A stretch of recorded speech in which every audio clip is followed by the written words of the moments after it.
enormous pride in what they do. So when you want weird junk to disappear, Or if you want us to find a new family to love something you no longer need, leave it where it is. leave it where it is. Leave it exactly where it is. Let our truck team members do what they love to do, What they've been trained to do. what they are proud to do for you. It doesn't matter what they have to climb over, walk through, or move out of the way. All you have to do is point. If it's under the house, in the attic, or in the top of a tree, all you have to do is point. If it's broken, if it's heavy, if it cannot be explained, all you have to do is point. We're sending you an expert truck team from the world's largest and most highly trained. Full-service junk removal company. So please, don't try to help them. To see the magic, All you have to do, is point. call 1-800-GOT-JUNK. Or visit 1-800-GOTJUNK.com.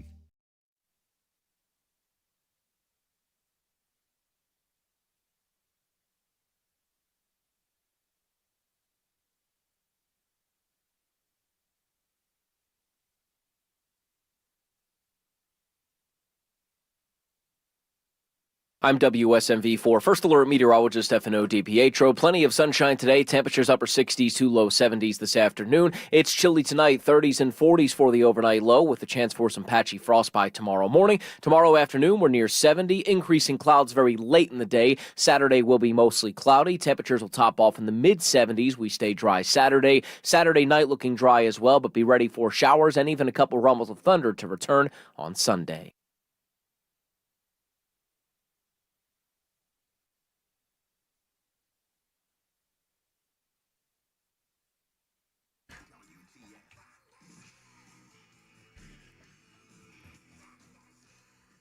Crazy. That entire NBA thing is nuts. Yeah, that's something, man. So not only did they get Chauncey Billups, right? Yeah. They got Rozier from the Miami Heat. He's still playing. He was on the bench last night. Yeah. His goes back to 23. I was telling Bell, a lot of money went on him in a game in 2023 where it was the under. All this money flew in on the under. And people, they got to, oh, wait, what's going on here? He played 9 minutes of that game, and then he said his foot hurt, and he came off. And everybody won, and then they were like, okay, something might be up here. Interesting. This is going to be a bigger scandal than the Pete Rose thing. It could be, yeah. And then Chauncey Billups, though, he was playing in illegal poker games with the mob. Oh, my gosh. As you do. Yeah. That's just like that Sopranos episode where David Lee Roth played Yes. himself there in the hotel room. Yeah, so you got one guy who's gambling on games, or maybe potentially, one guy who's gambling on cards, and the Damon Jones guy who's an assistant coach, he apparently was feeding information about players to other people. So who might be injured, things of that nature.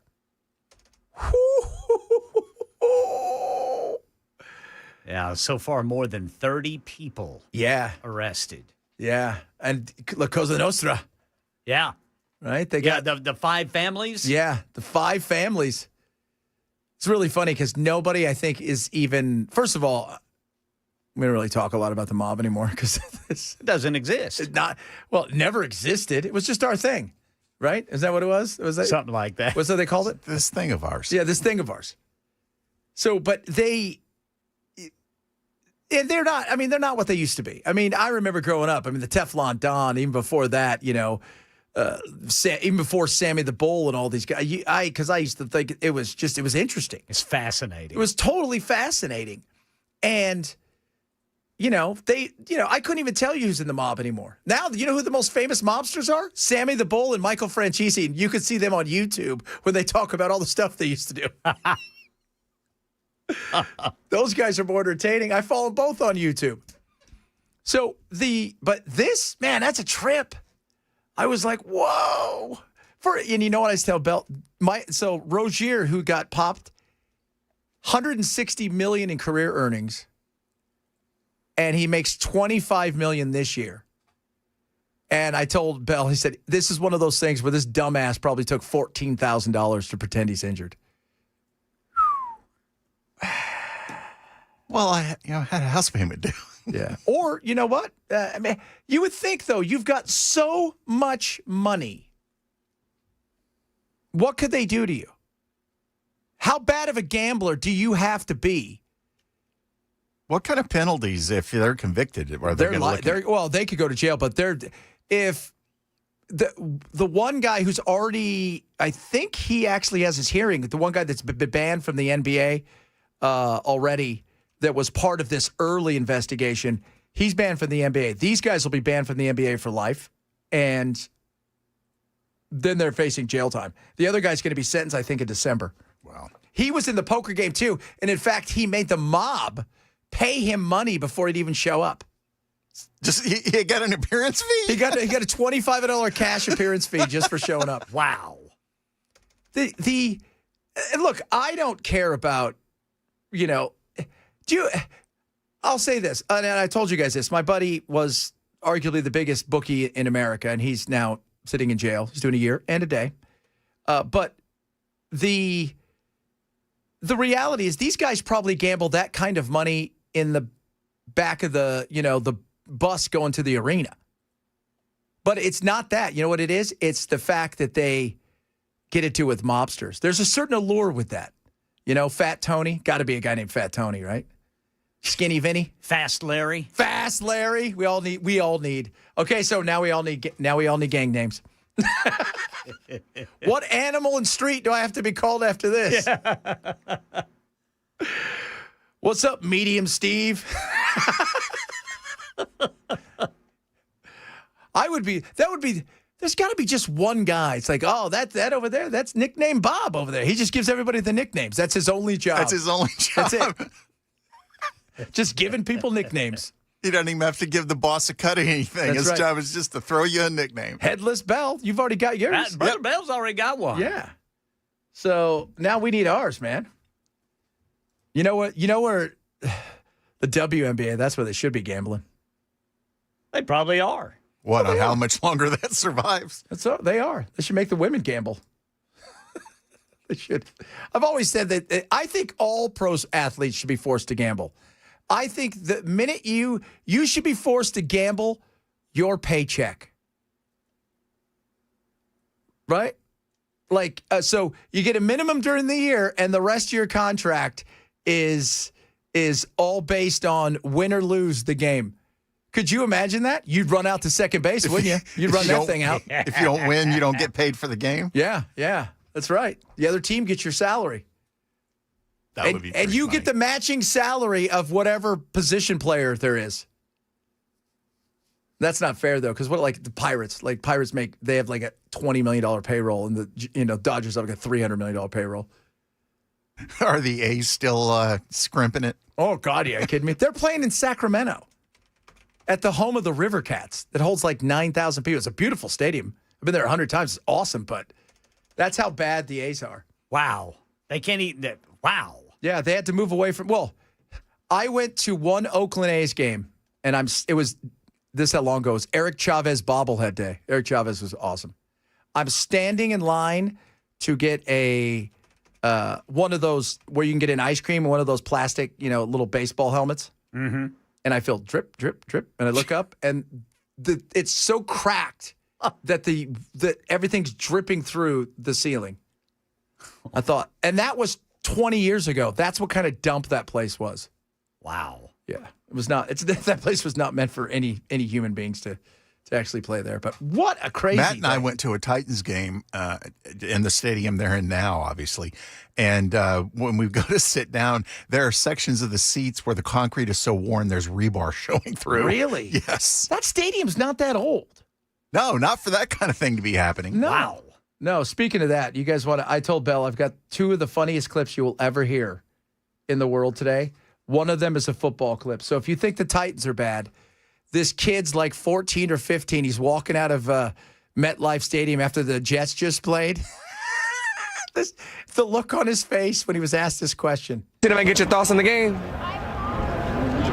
I hate this team. I was born into this, and I'm not going to ever – I'm always a Jets fan, but, like, I hate this team.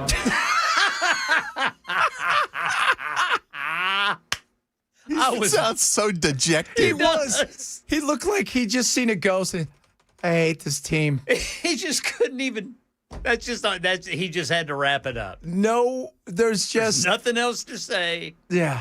Oh I my was God. born into this. I just hate. I don't know what to. I give up.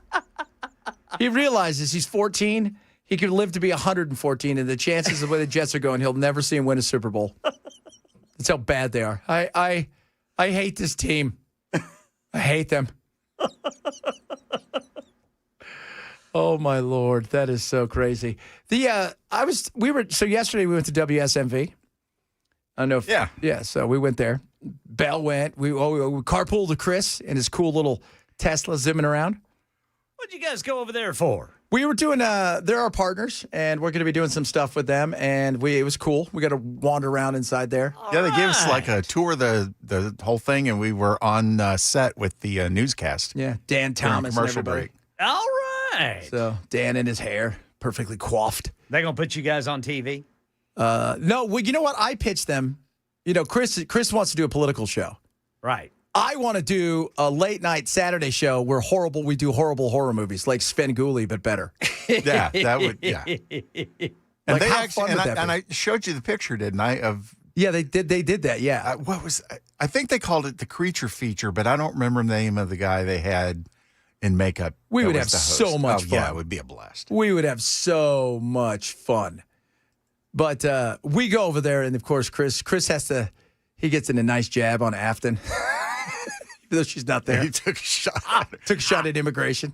Yeah, because we were talking about debates and sharing content on debates, and I made a comment that it was pretty easy for us to get Afton on, and I'm sure Epps would be willing to come on, and then Chris made a comment about Afton. Yeah, He couldn't help himself. No. He couldn't. he said, well, she doesn't really dodge much, and he said something like, "Well, yeah, but she tries to make sure that she dodges for ice or something like that." Just something, and he looks at us. And he's all, No. I said she's pretty easy to work with, and he goes, unless you're ice. yeah. He looks over at us. He's like, "Yeah." I was like, "Nice." But you were talking about the baseball guy. What's his name? Who left Tennessee? Oh, Tony Vitello. Vitello. He's taking a pay cut. Really? Mm-hmm. To go to the bigs? He's taking a pay cut to go to the bigs. Now, not only is he taking a pay cut, he's also going to have a real, adjustment when it comes to the cost of living in San Francisco. Yeah. The parking. If you've never been to, was this week, AT&T Stadium, whatever the hell it's called, Comcast Stadium, Ma Bell Stadium, whatever it is they use every inch of that area because it is on the water. But I tell you what, man, wait till he gets that first tax bill that's 13% on top of his. He's going to end up paying like 55% in taxes. Wow, man. How do people survive out there?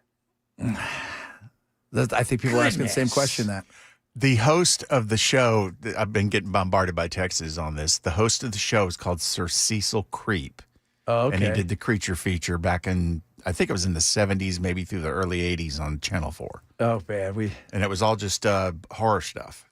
Wouldn't you guys like that? How fun would that be? See, I would love for local television stations to get back to making local programs. Because I grew up, for a time, I grew up in Bartlesville, Oklahoma, which is outside of Tulsa, Oklahoma. And back in the early 70s, the Channel 8 there, the ABC affiliate there in Tulsa, had what was called the Plenty Scary Movie on Friday nights. Oh. And it had like local characters who would go in and out of breaks, and do funny things or whatever during the Plenty Scary Movie.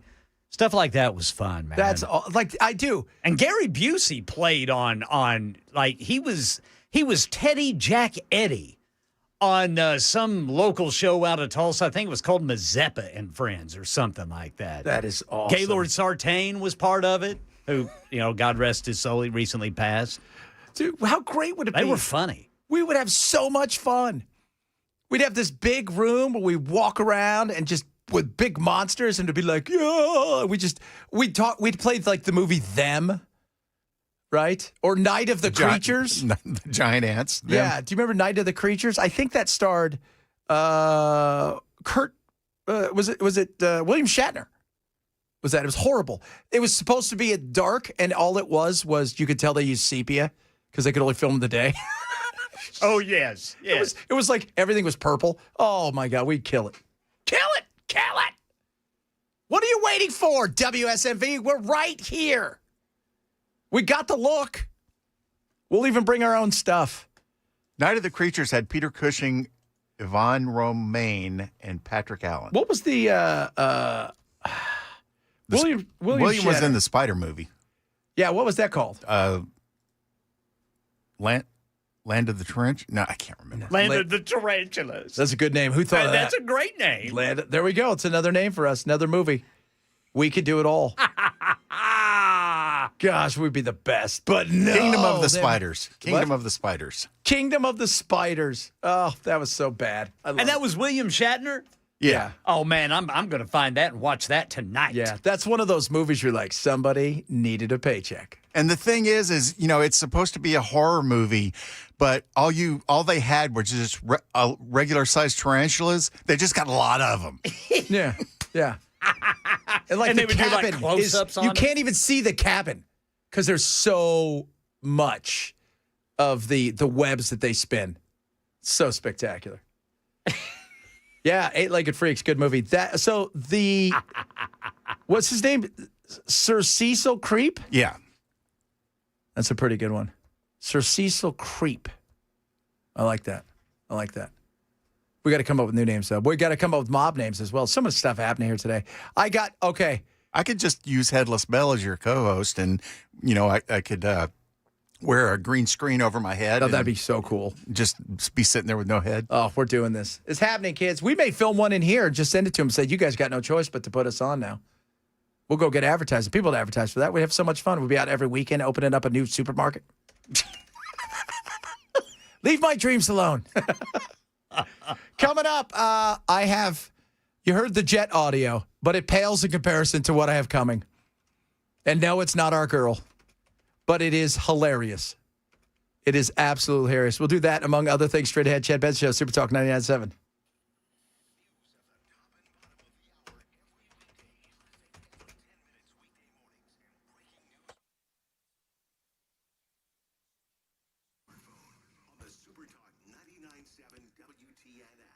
Oh, the frustration with Medicare. Oh, you guys know how it can be. You know what? Don't worry about it. Annual enrollment's here, and for many of you out there who are going to have to make a choice, the choice is simple. I want you to talk to my friends over at Chapter. Chapter makes everything easier.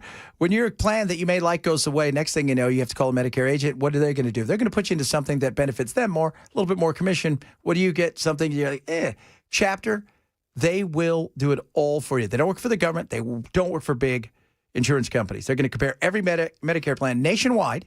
You're going to find out the best fit for you. On average, people who work with them, seniors who work with them, $1,100 a year they save. Absolutely free to you. And you'll get all of your options in under 20 minutes. That's amazing. Now you're saying, okay, what is the gimmick? No gimmick, no pressure. Simple and easy. Just honest advice from people I know, experts I trust when it comes to this stuff. Because I sent it to my mother-in-law and she did it. And you know what? She can do it. Anybody can. That's what I want you to do. Dial pound 250, say keyword Medicare plan. It's that simple, and you'll be connected with somebody. And again, in under 20 minutes, you're going to have everything you need. That's pound 250, keyword Medicare plan for our friends over at Chapter.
Seed season is here, and Dickens Turf and Landscape Supply is ready with all the seeds, fertilizer, pre-emergent, and herbicide needed to get your property ready for winter and for next year. Their proven turf technology Tall Fescue blend and premium starter fertilizer will not be found at the big box stores. They offer the best seed at the best price around and professional advice and know-how to DIY your lawn and landscape. Buy where the pros buy. Dickens Turf and Landscape Supply. 8 convenient Middle Tennessee locations or online at dickenssupply.com, dickenssupply.com.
Cuba arrests an alleged Chinese fentanyl kingpin wanted by the U.S. We'll tell you about it at 12:30 on Super Talk 99.7 WTN.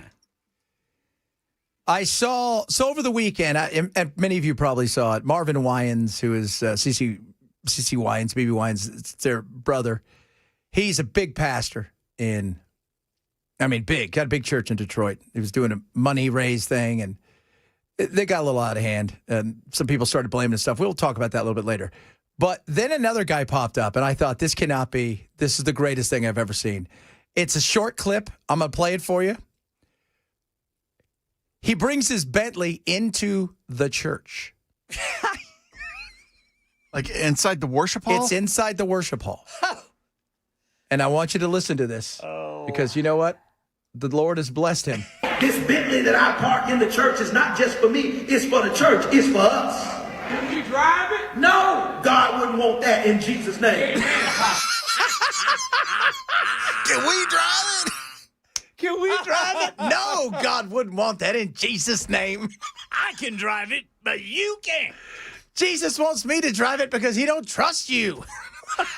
Oh, my gosh, that's great. Got any space on your private jet? And it is right in the middle of the sanctuary. Awesome. Can we drive it? No. Jesus don't like you that much. Oh, my gosh. Oh, God, he's the best.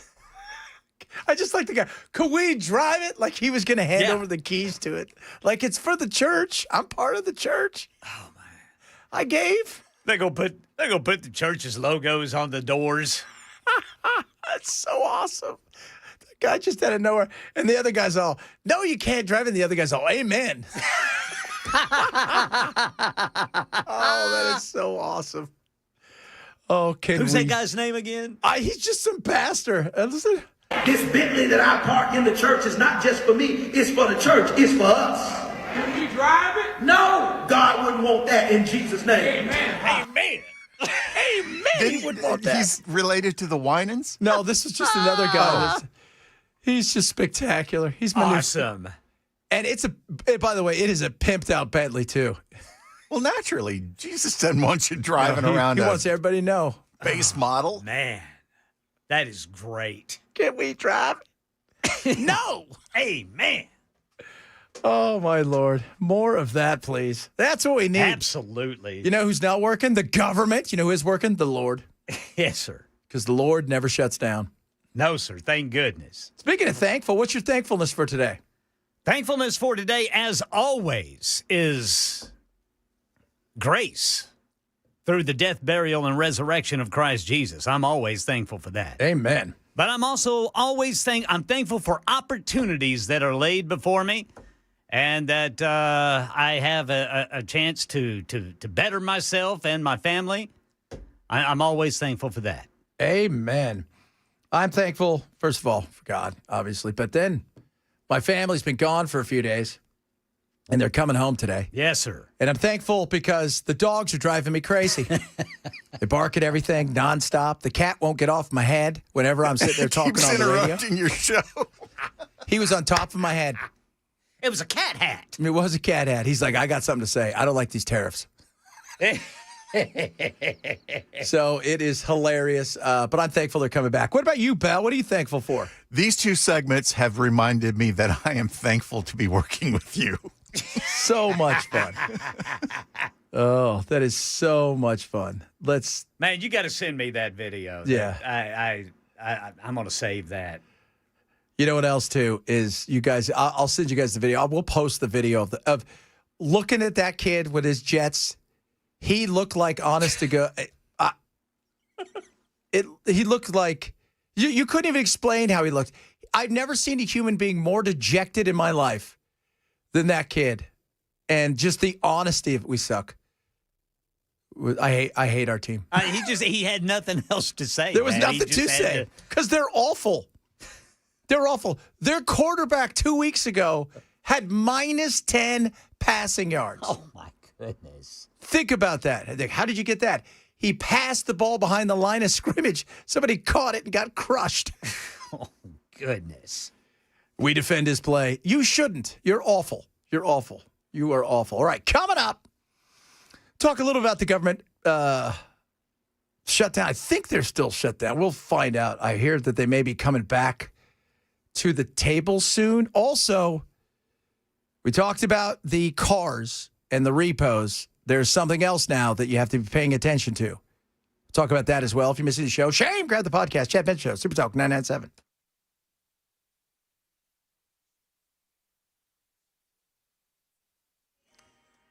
I'm Ken Weaver with your top stories. Got the full forecast in 5 minutes. Cuba has arrested an alleged Chinese fentanyl kingpin wanted by the U.S. Reports say Shi Dong Zhang, a Chinese national known as Brother Wang, is accused of working closely with Mexico's Sinaloa and Jalisco New Generation cartels to move drugs and launder millions. He had escaped house arrest in Mexico, went to Cuba using a fake passport, denied entry to Russia, then went back to Cuba and is now in custody and expected to be extradited to the U.S. after being returned to Mexico. President Trump has pardoned Binance founder Zhangpeng Zhao, who served time after pleading guilty to money laundering violations. The White House says Zhao was unfairly targeted by the previous administration's crypto crackdown. Critics say the pardon raises ethical concerns. Portland Trailblazers coach Chauncey Billups and former Cleveland Cavaliers player and coach Damon Jones, among more than 30 people, including purported organized crime figures, charged in what federal prosecutors described as two schemes on illegal sports betting and high-tech poker cheating. Here's ABC Chuck Severson. Billups and Jones are accused of being face cards, using their status as former players to attract victims to the poker games. New York City area federal prosecutor Joseph Nacella. The defendants used a variety of very sophisticated cheating technologies, some of which were provided by other defendants in exchange for a share of the profits from the scheme. He says NBA insiders used non-public information about NBA athletes and teams to place bets on things like what players would sit out future games. Feds say people were cheated out of hundreds of thousands of dollars. The case goes back to 2019, and that's the latest news. Weather's next. I'm Ken Weaver, WTN News. This report is sponsored by King's Hawaiian Sliders.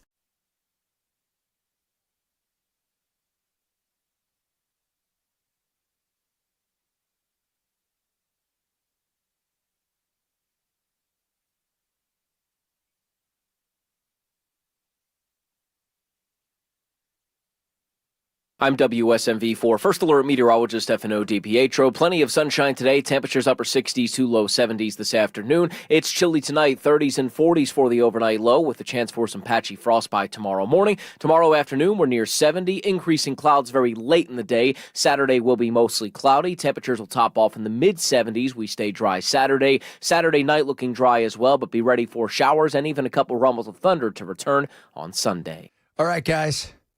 We'll talk to you about USS, United Structural Systems. They're ready to help you Times of need and times when you think, do I really need them? Well, maybe. Why? Because you don't know what's underneath. You don't know if there's standing water. It's been there for a while. You got mold. You got wood rot.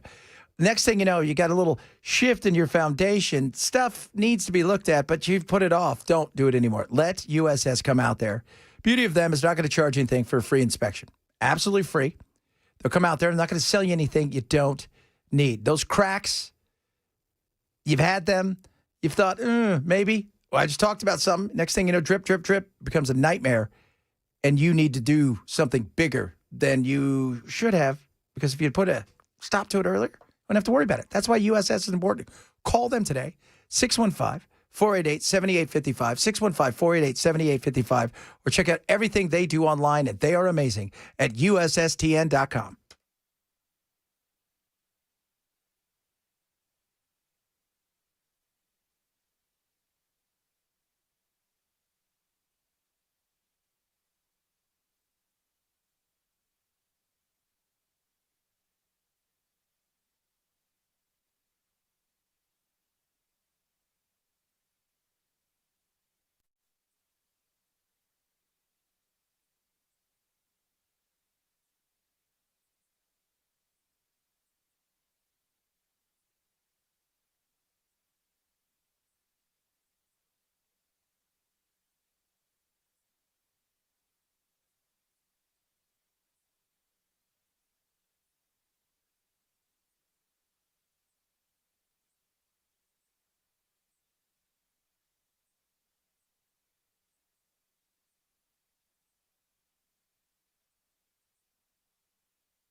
Garage door problems can ruin your day. Whether it's stuck closed, making noise, or simply won't move, All Four Seasons Garage Doors makes it easy. We handle everything from emergency service to full replacements. Fast, honest, and professional. No games, no gimmicks, just great service you can trust. Serving homeowners for over 25 years with thousands of happy customers. Visit us today at fourseasonsgarages.com.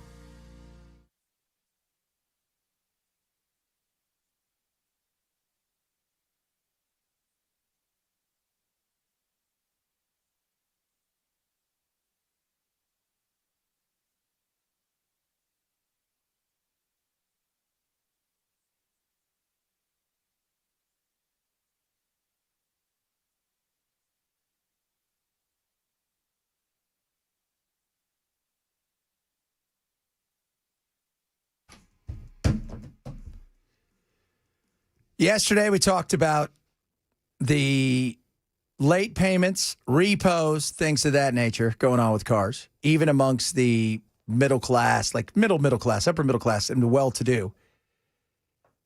Hamburger helper now. Hamburger helper. Which, by the way, as Cousin Eddie always tells us, it really helps itself. That is, they're starting to see a rush in the helper. And I like me a hamburger helper, don't get me wrong. I dig it. I know. And they're saying, look, people aren't buying this because of nostalgia. They're looking for, how do you take a meal and expand that meal for maybe leftovers? Yes, sir. You buy 2 or 3 boxes and put it in a crock pot. That's it. And it helps itself all week. And that's one of the things. Hamburger Helper is one of those, when they look about the slowing down of the economy or the worry of the economy, because people are trying to make their money go a little bit further, and there's nothing wrong with that. Doesn't mean the world's coming to an end, but let's be honest. The helper does help out your pocketbook. It does. Then you've got the other thing that's happening, which is the battle of the beef. Where's the beef? That little lady. You never give up. Your 15 minutes of fame could be right around the corner. But there are some situations with beef in this country. I think we understand that. Head of the National Cattlemen's Beef Association says we cannot stand behind the president while he undercuts the future of family farmers and ranchers. And farmers who we've been speaking with are frustrated that the Trump administration hasn't yet delivered an aid package for them while it is moving forward with this extraordinary bailout of Argentina. Which is frustrating because he tweeted out something like, you guys should be grateful that I saved you. This is one of those things where this is your group right here, right? Like farmers love Trump. They're struggling. 0 soybeans bought. So think about what we're doing for Argentina, all right? I want you guys to take this into Argentina is struggling. We gave them $20 billion. Our farmers have gotten nothing. They then go and sell all the soybeans they can to China. Ours are selling nothing to China. Farmers are facing a massive amount of defaults and bankruptcies, up huge, 57% in the last several months and growing. Then Trump goes and says, you know what? We do have too much cheap beef that comes in here. So what are we going to do? Well, we're going to put all this tariffs on Brazil. Okay, great. And then we're going to go, and look, there's a lot more too, because we've had the screw worm. Remember the screw worm? That wasn't a good worm.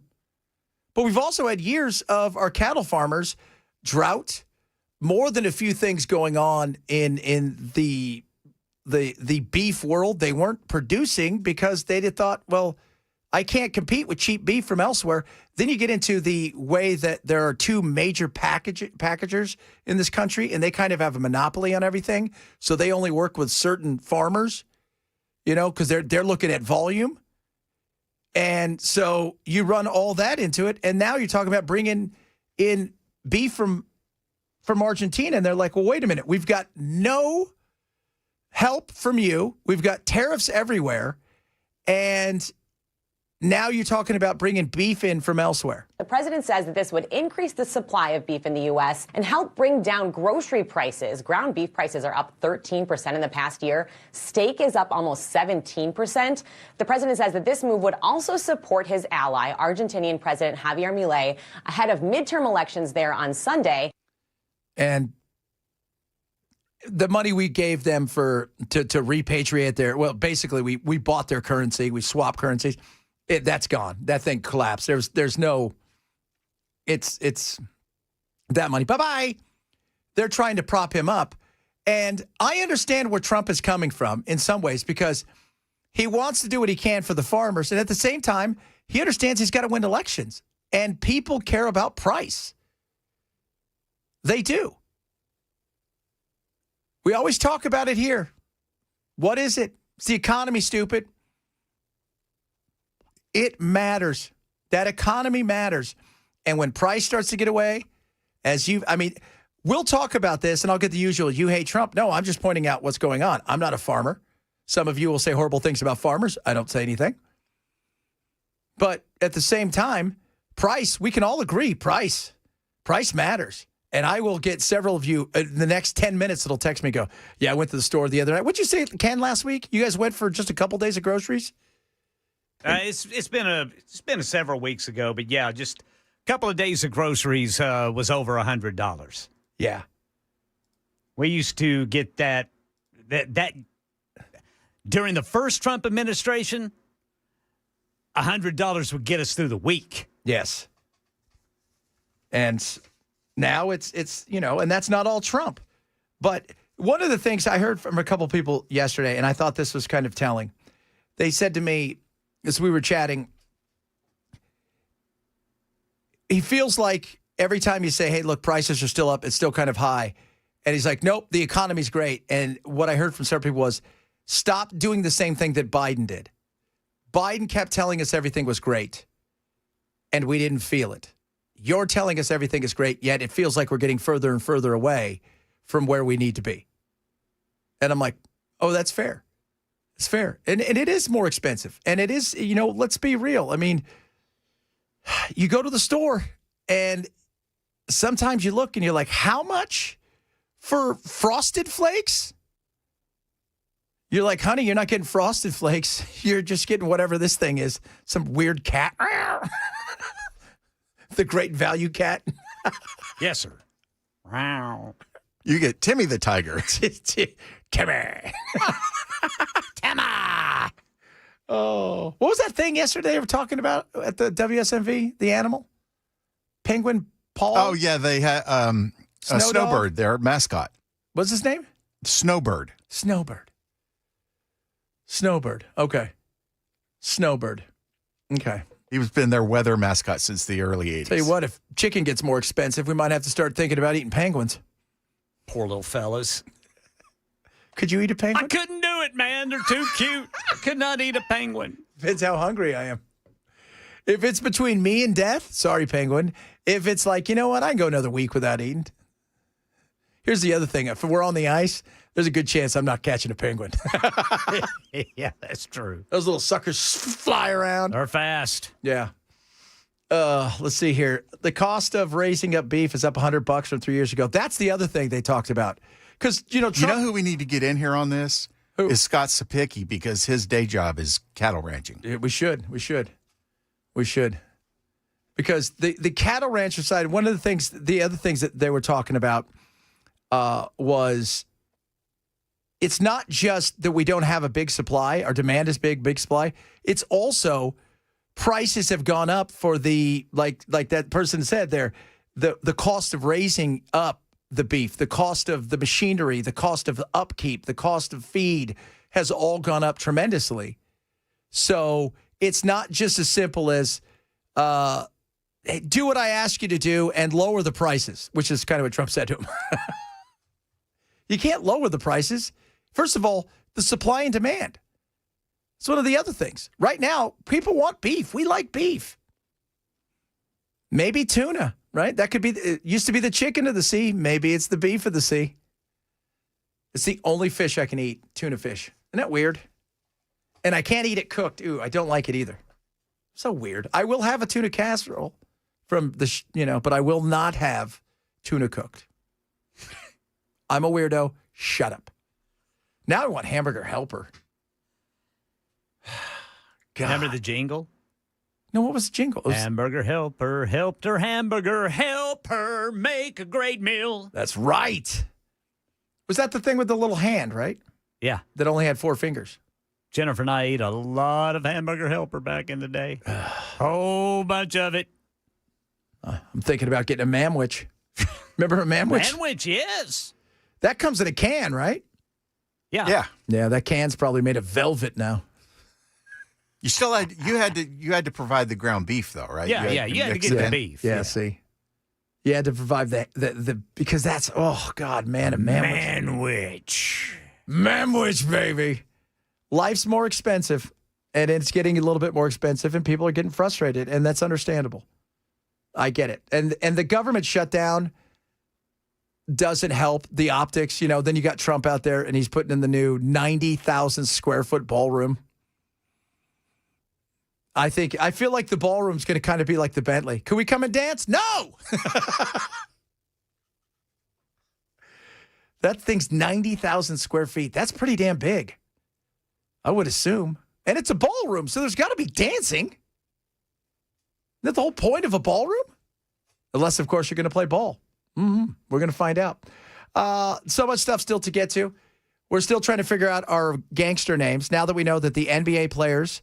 So they were paying the NBA players to show up to get into games and pretend, basically to use their fame. And you went with Chauncey Billups and this other guy to show up. The mob was to get him into games that they rigged. Man, it's kind of weird, though. I mean, I have to be real. It's like, you're gambling with the mob. I just want to get this right. Who do you call? So you're gambling illegally with the mob and they steal your money. That's like those people who call the police when someone steals their drugs. I feel like that's a weird thing. Right? Yeah, during a drug deal. They didn't pay me. I brought a kilo. And they took it all from me. And, well, I'd like it back. Or their money. Can you get it back for me? But if you're gambling illegally, see, that's the thing. When I was listening to Valhalla speak earlier about the wire fraud, okay, I could see that because you're doing stuff. But then they were like, they set these games up and I'm like, well, the games are already illegal. So they're the ones committing a crime if they're playing in these games. And then they got their money stolen. I'm trying to figure out how who are you calling to tell that happened? Somebody must have went to the FBI and said these guys are stealing money from me. I'll wear a wire to get them because they knew the games were rigged. All right, coming up, we'll talk a little bit about the government shutdown. Right, that's it. That's going on, and more about the Byance guy. That's a very interesting thing. If you guys don't know anything about this guy, what he pled guilty to was very much like the mob and what just happened there. We'll talk a bit about that as well. If you're missing the show, we always say, shame on you. Make sure you grab that podcast. It is the Chad Benson Show, Super Talk 99.7. The Chris Hand Show. ICE and CBP are out there trying to make our streets safer. What the hell kind of statement was this? The right move was to say nothing. Nobody would have blamed Penske. But Penske said, you know what I want to do today? I want to wake up and I want to put a bullseye on my company. Completely ridiculous. The Chris Hand Show, tomorrow from 9 a.m. to noon. And streaming on the Supertalk 99.7 WTN app. Raycon, best earbuds around. Love my Raycon. It is their anniversary right now. They're celebrating big time with huge sale. They're classic earbuds right now on sale, 20% off. They cost about a half the price of other premium audio brands out there, and they are so amazing. The sound quality is second to none. The fit is second to none. The feel is second to none. They're just amazing. Then you get the things like 8 hours of talk time, 32 hours of battery life. You get multi-connectivity as well as active noise cancellation, fast charging, which I love. For every 10 minutes I charge, I get 90 minutes of listening power, tons of colors to choose from. So what are you waiting for? Make great Christmas presents. Make great presents for you, just for yourself. The best earbuds around. They're called Raycons. You get a 30-day happiness guarantee. You're not happy, send it back within 30 days. Get your money back. It's that simple. Go to buyraycon.com/Chad. That's buyraycon.com/Chad for the best earbuds around. The Raycons, the everyday classic Raycons are amazing. Buyraycon.com/Chad.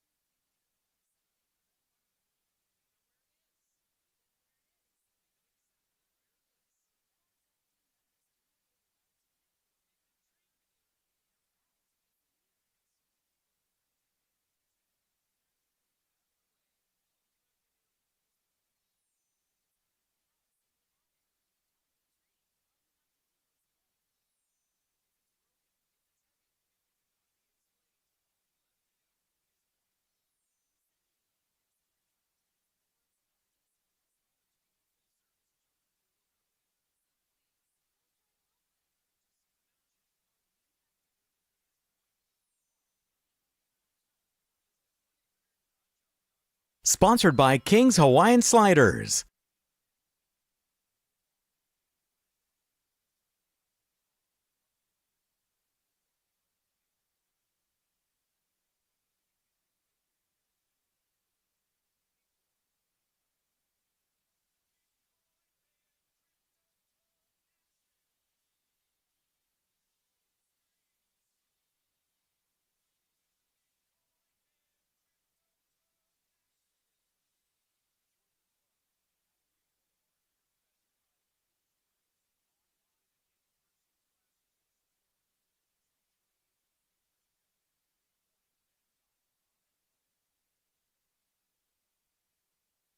You've got your whole life ahead of you, so choose a Medicare plan you can count on. And that's what you get with a Medicare Advantage plan from United Healthcare. With more than 45 years' experience serving its members, United Healthcare has plans with low monthly premiums that fit your life today and as your needs change tomorrow. The Medicare annual enrollment period ends December 7th, so go to uhc.com/Medicare today. United Healthcare Medicare plans. It's Medicare coverage Tennessee can count on.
Fall is a busy time and selling your home can be overwhelming. Get a guaranteed cash offer from Mark Spain Real Estate and sell your home stress-free and for the most money. Hey, this is Dan Mandison. I am so excited to speak with my friend Mark of Mark Spain Real Estate. Now, Mark, how does the guaranteed offer eliminate all the stress for the home seller while also keeping them in control of the process? The guaranteed offer is simple and stress-free because it's all cash. You don't have a buyer sitting in limbo hoping to get their loan. You don't have to make costly repairs. You choose your closing date, typically within 21 days, and then you move on to the next chapter of your life. It's the easiest, most hassle-free way to sell your home today, period. Thank you, Mark. And friends, it really is that easy, but don't just take my word for it. Mark Spain Real Estate has over 13,000 five-star reviews, making them the most trusted and experienced real estate team in the U.S. Call 855-299-SOLD or go to markspain.com to get a guaranteed offer on your home today. That's markspain.com and start packing.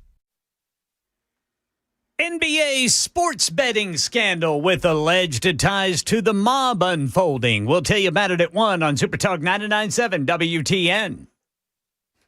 Mob, we're getting our mob names together. Get those mob names together. Bell's already headless Bell. We need something, Ken. Need to figure that out. Headless Bell's got his name. We need cool mob names. Although, we don't wear suits. That's our big issue, guys. No. We're not a suit folk. We're not those kind of people.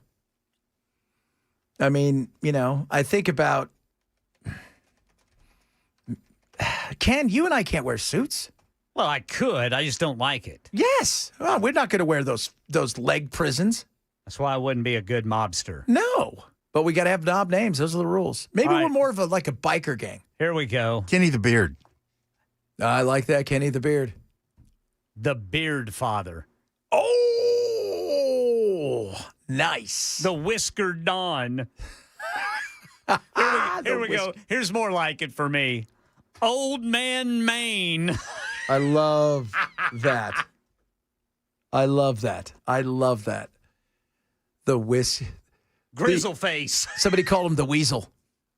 The Chin Curtain. The Chin. They already had a chin. Remember the chin? Did they? Yeah, they had they had several chins. But yeah, you just don't. Yeah, but you got to have Bell's got one. Yeah, he's Headless Bell. He's Headless Bell. And if he stays in the mob, he might someday be headless. Yeah, then you know what's funny? That I could see the newscast, and ironically, he was found without a head. The Fuzz. Somehow father. he was shot in the head. the hairy one, the Chad. Ken the Chin. Ken the Chin. Killer Ken. Oh, look at that. That would be great, man. We got to figure it out. We got to get this going because we need to be not in the mob. We just want mob names. Capo Crumbatcher. Or no, Capo Crumb Catcher. Oh, my goodness. Oh, Lord. Let's see. Chad the Chainsaw. There you go. Whisker Biscuit. Whisker. Cleaver Weaver. Yeah, that's the best. Chad the Chopper. What's up, Chopper? What's going on? See, yeah, we'd be more like 1%ers. Motorcycle gangs. I feel like that'd be better for us. Because that way we don't have to wear, suits. We're not suit guys. I mean, I don't. Last time I wore a suit. When's the last time you wore a suit? Christmas party. Christmas party. What about you, Ken? I can't remember. Yeah. I wore a suit for my sister's wedding this year in March. And I haven't worn a suit since. And before that, it's been years. Probably my wedding. Just saying, we're not suit folks. We got to get our motorcycles. Let's get them going. Vroom, vroom, vroom, vroom, vroom. All right, coming up. A lot of stuff to get to. Shutdown continues. Where's the beef? The beef battle. NBA's in some trouble. I bet you they are. I bet you they're not. See what I did there? It's the Chad Benson Show. Super Talk 99 stuff.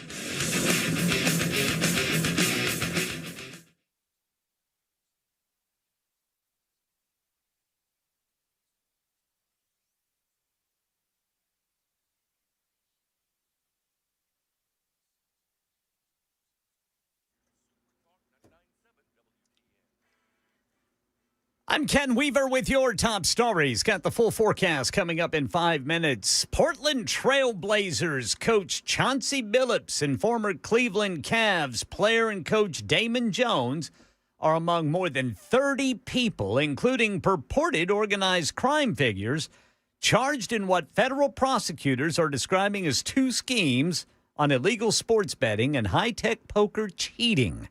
ABC's Chuck Severson. NBA inside info about league athletes and teams was used to attract bettors, says New York City area federal prosecutor Joseph Nocella. The non-public information included when specific players would be sitting out future games or when they would pull themselves out early for purported injuries or illnesses. He says using their status as former players, Billups and Jones lured victims to poker games where secret card reading wireless tech helped fleece victims out of hundreds of thousands of bucks per game. The feds say people were cheated out of hundreds of thousands of dollars there. This case goes back to 2019. Right now in Middle Tennessee, a heated debate erupting in Montgomery County over a proposed state bill that could allow schools to deny enrollment to undocumented children. The local school board narrowly rejected a resolution opposing the bill, prompting chants of education for all from concerned parents and educators. While the bill has been paused for now, it could resurface in the next legislative session. And the federal government shutdown beginning to affect federal workers and military families whose paychecks are delayed. We get more from Jay O'Brien. The Pentagon diverted money in its budget to prevent military families from missing their paychecks earlier this month. But as their next payday approaches, it's unclear if they will get paid this time. This as 42 million low-income Americans relying on the federal food assistance program, SNAP, are now bracing for benefits to run out in just days. As beef prices continue to rise, the president says he's looking outside the U.S. to bring in additional supply. ABC's Elizabeth Schulze explains. The president says that this would increase the supply of beef in the U.S. and help bring down grocery prices. Ground beef prices are up 13% in the past year. Steak is up almost 17%. The president says that this move would also support his ally, Argentinian President Javier Milei, ahead of midterm elections there on Sunday. 6 million eggs from 2 companies have been recalled in the U.S. for salmonella concerns, triggering some fears that egg prices could rise. ABC's chief business correspondent Rebecca Jarvis says for now that appears unlikely. As for what this means for egg prices, I spoke to a number of analysts. They believe it's likely to be much more muted than what we witnessed with the bird flu because of the size of this recall. 6 million eggs versus many tens of millions, and because this is a problem with the eggs and not the chickens themselves. That's the latest news. Weather's next. I'm Ken Weaver, WTN News. The number one problem we see at our clinic is delaying treatment. ED can get worse. Book your appointment right now. Call 615-208-9090. Prefer privacy? Book online in under 30 seconds at TennesseeMen'sClinic.com. At our clinics, men's sexual health is the whole job. Look, I'm a normal guy too. I hate going to the doctor, but we've helped so many guys in here just like you. Even if pills have failed, our medical team is going to take the time to talk you through it. Same day in-house lab, and the treatments, well, they could change your life. Your local medical team has your back. ED, performance, Peyronie's, size and shape modeling. We tailor what works for you. I'll get to the point. Can you imagine epic performance and epic sex? Yeah, I said it. So stop guessing. A stronger you is closer than you think. We're available right now. Call 615-208-9090 or book in 30 seconds or less at TennesseeMen'sClinic.com. Tennessee Men's Clinic, making it happen.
Brought to you by the Good Feet Store. Visit one of their Middle Tennessee locations today.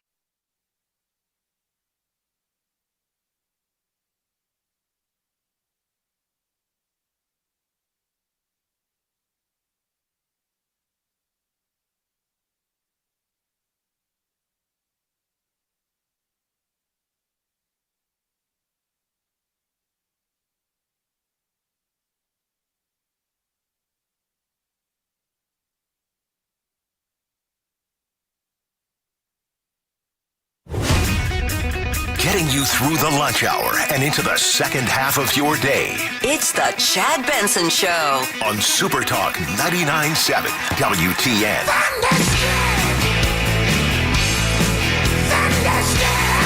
You're in the Hall of Fame. I wonder if they could take you out of the Hall of Fame. I doubt it. Chauncey Billups was the coach of the Portland Trailblazers. They used to be called, the nickname used to be the Jailblazers because they had some issues. And he was arrested, part of 31 people arrested, including several NBA players. Maybe they're trying to revive the name. He is in the Hall of Fame. He's got himself a championship, 5-time All-Star. And now, in serious trouble, Miami Heat, Terry Rozier, also arrested, 10-year NBA vet. He's been previously investigated, and I told you guys earlier, if you guys haven't heard, so they arrested 31 people for what seems to be it's very interesting. It's a betting and gambling scheme. So Chauncey, the coach, he didn't bet on games. He was used as a lure to get people to come to an illegal poker game run by the mob. And Rozier apparently maybe helped people win money. They really haven't said what he's done, but he was investigated before when a bunch of money flew in on him in 2023 during a game that it was an under.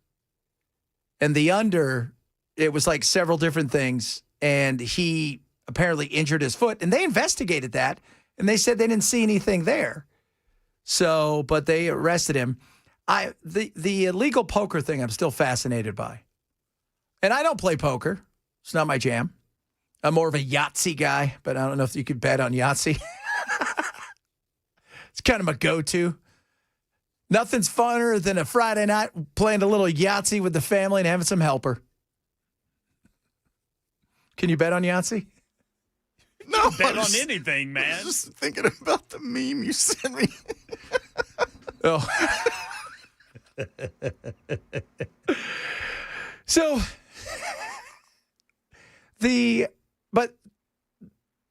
I'm fascinated by the illegal gambling where they duped a bunch of people out of money. So the mob stole money running illegal gambling where they tipped the scales in their favor. But in doing so, somebody had to snitch on the mob by calling the law and saying that they were part of an illegal gambling scheme and that somebody stole money from them. If that makes sense. So I don't know. I mean, but the one guy who was suspended for life, from what I understand, he was the one who was playing cards with the mob prior to today's arrest. He's already been arrested and he's already been banned for life. And the NBA, to their credit, has come out and said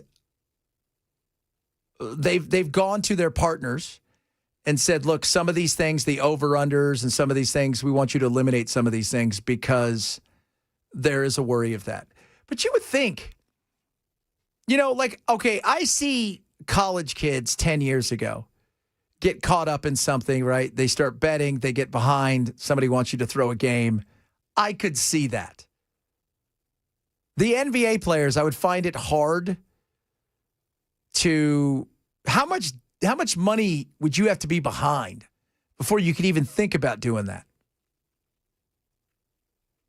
I mean, if you think about it, the guy Rozier, he's making $24.95 million this year.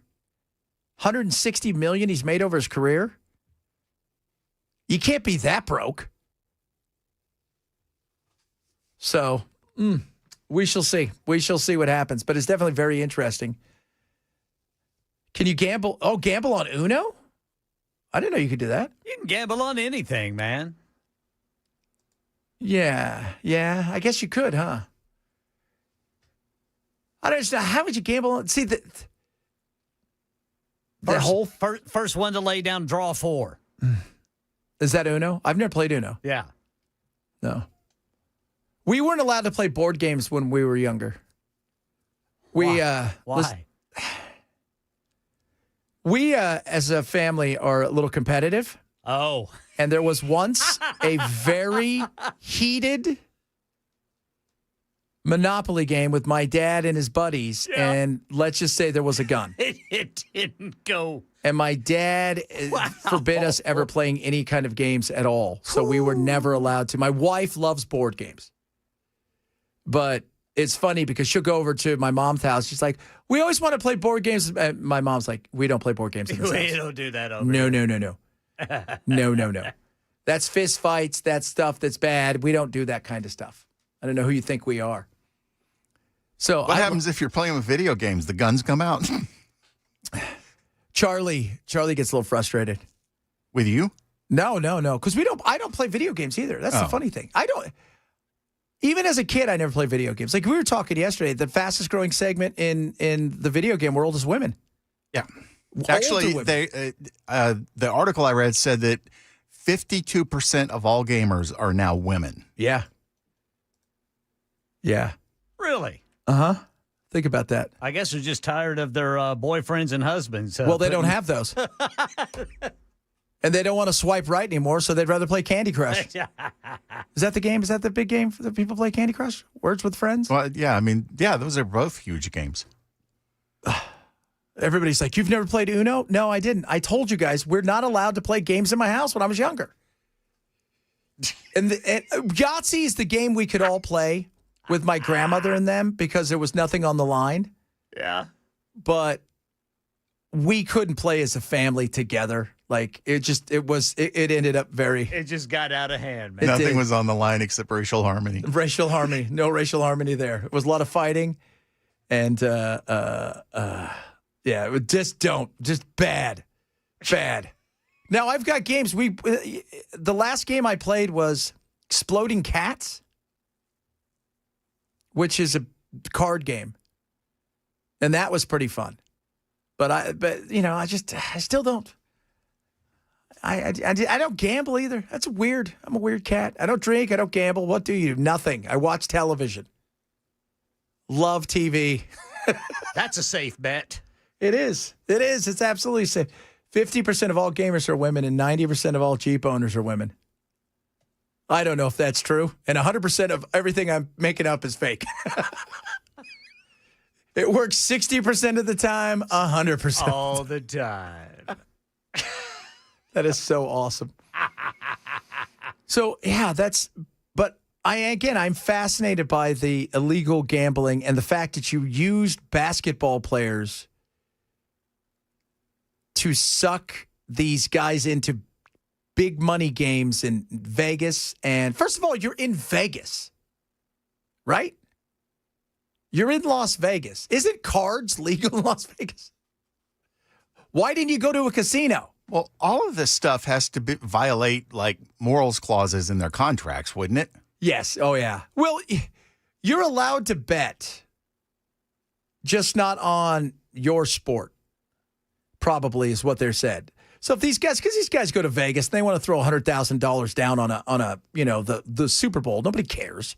No, I'm just saying that when they negotiate with these guys, it's got to be a hard no when they say, it's not a suggestion. You can't gamble on basketball guys. Just remember that. Oh, absolutely. I mean, it's in the paperwork going, if you do this, you're in big trouble. You'd be surprised what's in those things. It's like you can't water ski. Well, Shaq famously had one in his where he was forbidden from skydiving, and he did it anyway. Well, yeah, because he stepped out of the plane and just stepped onto the ground. Pretty much. It's like, I think I'm here. That's pretty good. I like that. So just to let you guys know, NBA's in a lot of trouble. And it's only night 2. So remember how we started out the year, right? Baseball, Ohtani's guy getting busted, started that out like the day before they broke camp for the regular season for the Dodgers and everybody. And now, second night of the NBA, they wake up to find out that the whole NBA now is they're watching.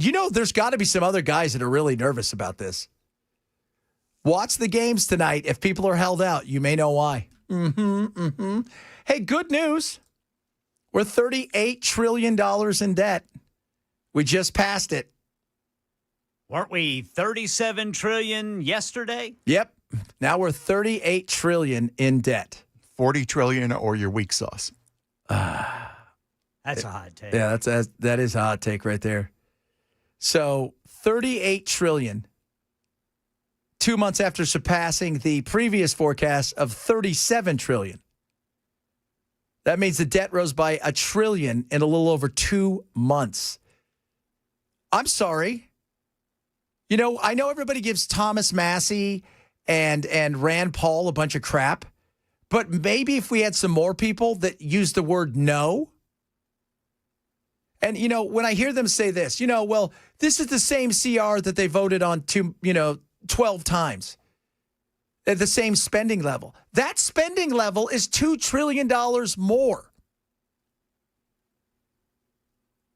It's the same spending level. All they did was shift it from the things that they liked to the things that you liked. We're still overspending. That is not sustainable. Go look at the amount of interest we are paying right now when it comes to our debt. We're at the point now where our debt is catching up to the big things, the must-haves.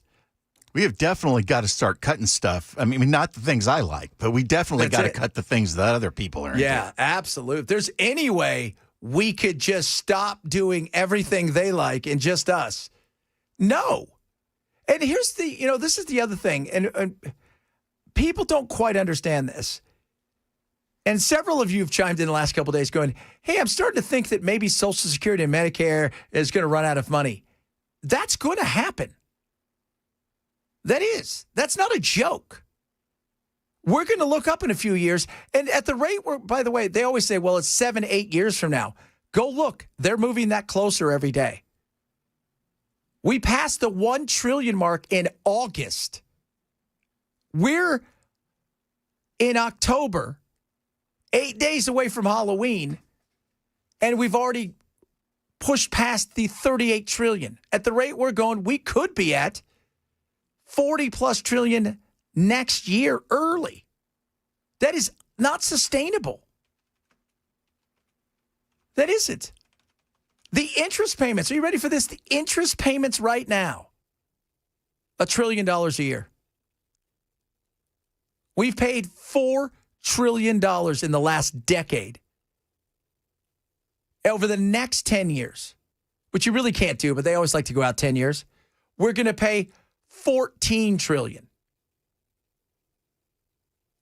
And you wonder why we can't have nice things. Think about how much we're spending. We're at the point now where our service to our debt is an entitlement kind of spending. That is not a good place to be. And, austerity measures, we're not good at those things. Nobody wants to ever have the conversation of we're going to have to raise taxes and we're going to have to cut. Nobody wants to have that. Because as we know, when we cut things from the budget, people die. All the time. Well, it depends on what you're cutting. Right? No, if you cut anything I like at all, people will die. People die. Doesn't matter. It doesn't matter what you cut. They're all dying. No, and think about this. Like, I always joke about Social Security. I've never once in my life thought I was ever going to get Social Security, no matter what you paid into it. I just never did because I see where we're going. But what happens to those people who rely on that? And in 4 years, instead of 8 years, we have to go to them and say, hey, by the way, we're going to have to cut your Social Security by 25% because we can't afford it anymore. Oh, you know what people are going to say? Oh, they were serious about that? They were serious about that. You'd be surprised. Sometimes people are serious about things. And we're still spending money. We're cutting taxes in areas we shouldn't be cutting taxes, and we're spending money everywhere more than we should be. And then we print it up and we throw more money at it. And then we devalue our dollar. This is not a good place. We got to do better, folks. All right, coming up. That's a big ballroom. I want to talk a bit about that. Did you see the list of the people who are donating to it? Not that they're doing it out of the kindness of their heart. Nobody expects anything out of this. Just want to let you guys know that. It's the Chad Benson Show, Super Talk 987.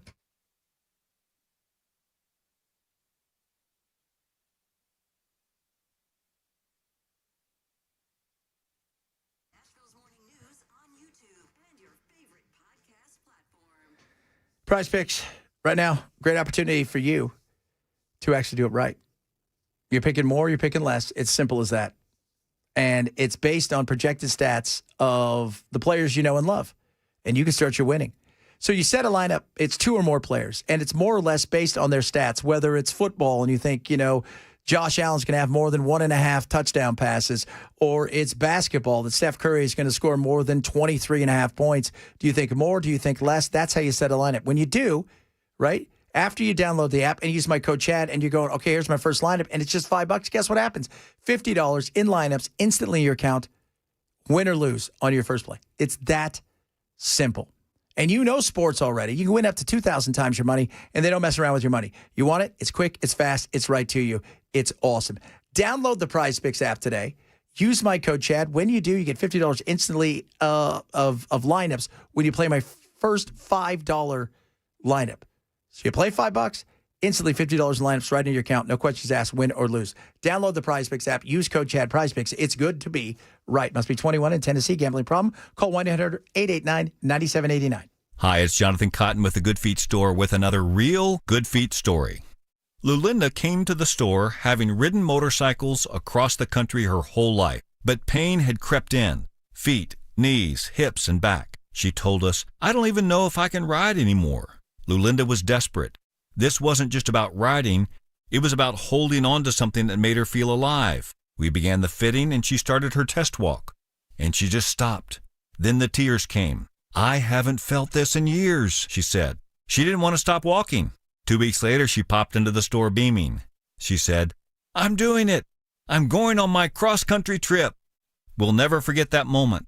Lulinda found her freedom again. And knowing we played a small part in helping her get back on that bike still gives us chills. I'm Jonathan Cotton reminding you that we can help you get back in the saddle at the Good Feet store. Visit goodfeet.com to book your appointment today or just stop by the store nearest you.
All right, we got the very latest on the NBA scandal involving numerous arrests for illegal gambling and poker schemes.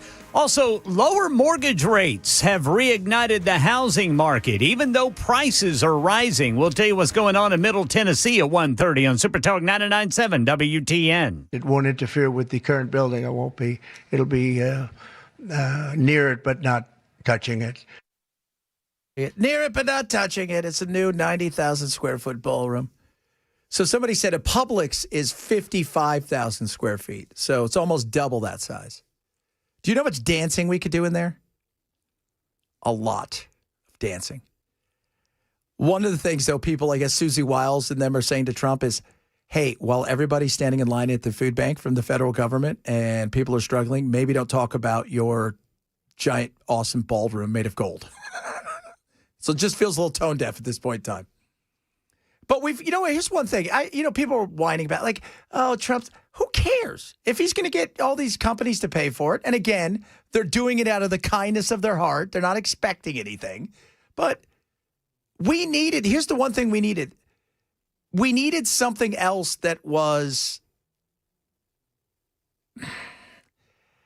because they've talked about it for years.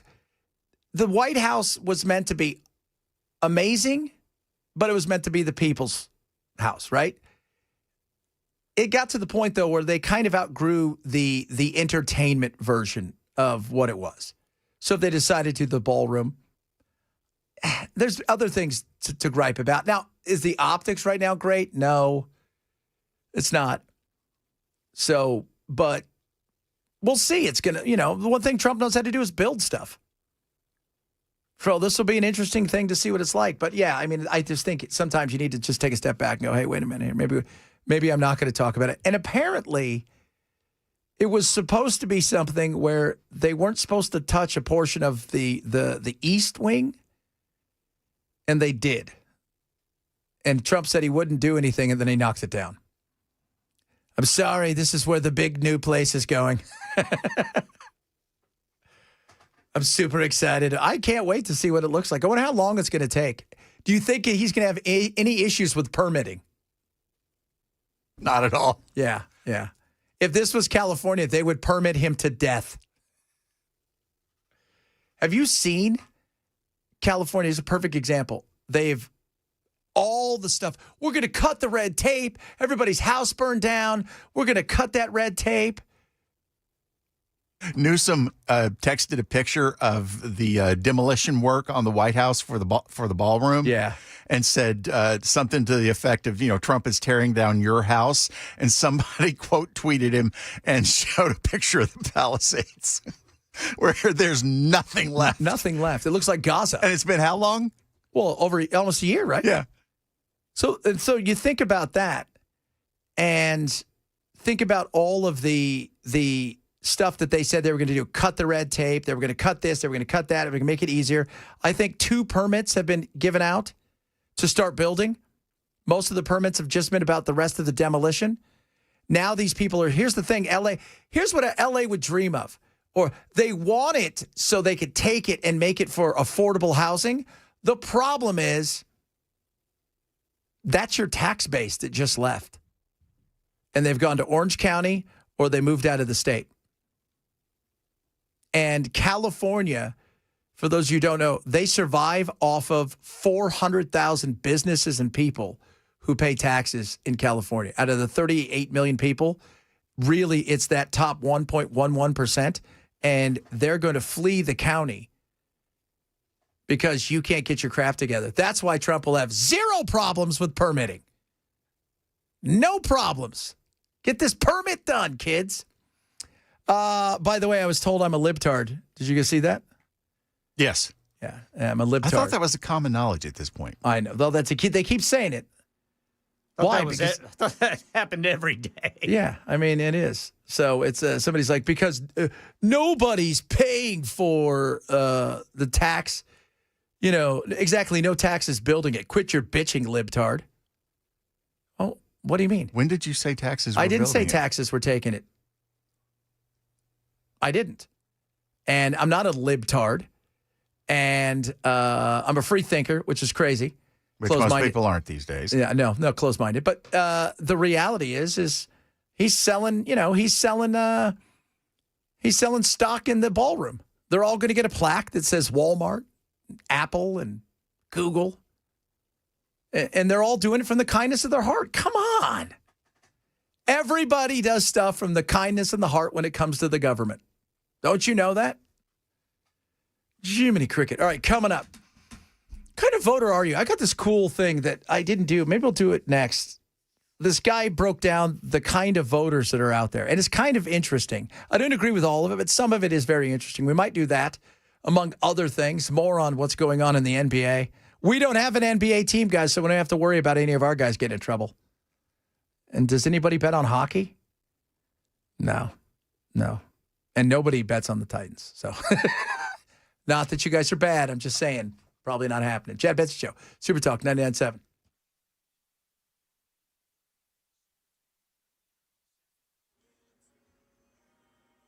$1:30 on the dot. I'm Ken Weaver with your top stories. Full forecast in 5 minutes. Portland Trail Blazers coach Chauncey Billups, former Cleveland Cavs player and coach Damon Jones, among more than 30 people, including purported organized crime figures, charged in what federal prosecutors described as 2 schemes on illegal sports betting and high-tech poker cheating. ABC's Chuck Severson. Using their status as ex-players, Billups and Jones lured victims to poker games where secret card-reading, wireless tech, and signals to a conspirator at the table helped others cheat, says New York City area federal prosecutor Joseph Nacella. The defendants fleeced the victims out of tens or hundreds of thousands of dollars per game. He says NBA inside non-public information about league athletes and teams was used to attract wagers. The NBA says Billups and Heat player Terry Rozier are placed on leave as the league cooperates with investigators. This case apparently goes back to 2019. Lower mortgage rates have reignited the housing market, pushing U.S. home sales to their fastest pace in 7 months. Prices rising, but inventory improving. Here in Middle Tennessee, News 2 says realtors report a surge in showings, more than 142,000 last week alone, as rates hover around 6.1 to 6.2%. That's the lowest seen this year. Buyers who were previously hesitant are now entering the market with more confidence. Fleet-footed thieves staged a sneaky sneaker heist. Here's ABC's Dave Packer. It's been quite a week for brazen robberies. First, the crown jewels at the Louvre. Now this. Hundreds of pairs of sneakers stolen at a Florida mall. Police say the thieves cut through the concrete roof of the Treasure Coast Mall in Martin County early Tuesday, dropped into a sporting goods store, and made off with the Nike and New Balance sneaks. The shoes were put in bags, dropped from the roof into a getaway car. Police seeking the public's help as they investigate. Dave Packer, ABC News. That's the latest news. Weather's next. I'm Ken Weaver, WTN News. This report is sponsored by Blindster.com.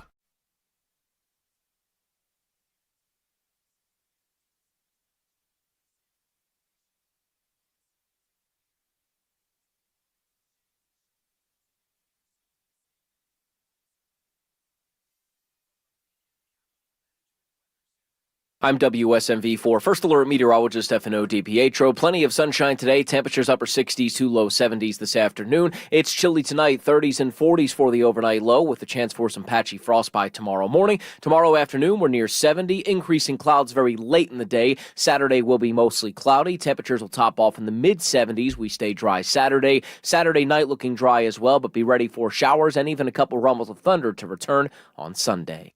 The Wellness Institute of Nashville. Go to painisbad.com or call 615-246-5009. So right now, you're saying to yourself, my back hurts. I've tried everything. I don't want to do surgery. Well, you're not when you go to the Wellness. I don't want spinal injections. You're not when you go to Wellness. And you don't want painkillers? Again, you're not. What are you going to get? First of all, the Big Daddy Trump special, $12, comprehensive exam, x-rays if needed. You got an MRI, bring it. And they're going to give you a diagnosis and your first treatment, all for $12. So when you struggle with sciatica, oh, that's the worst. You struggle with your aches and your pains and the tingles in your fingers and the numbness. Don't worry. They're going to help you with that. And maybe you've got slipped and bulging discs, things of that nature. Don't worry about it. That's why Dr. Hashley and Dr. Mitchell are going to take care of you. They know what they're doing, and let them take the worry off you. If you said, I can't live a pain-free life, you're wrong. You can with the Wellness Institute of Nashville. Check out everything they do at painisbad.com, or better yet, call and set an appointment. Take advantage of the Big Daddy Trump special, $12, comprehensive exam, x-rays, the whole 9 yards, and your first treatment. 615-246-5009, 615-246-5009 for the Wellness Institute of Nashville.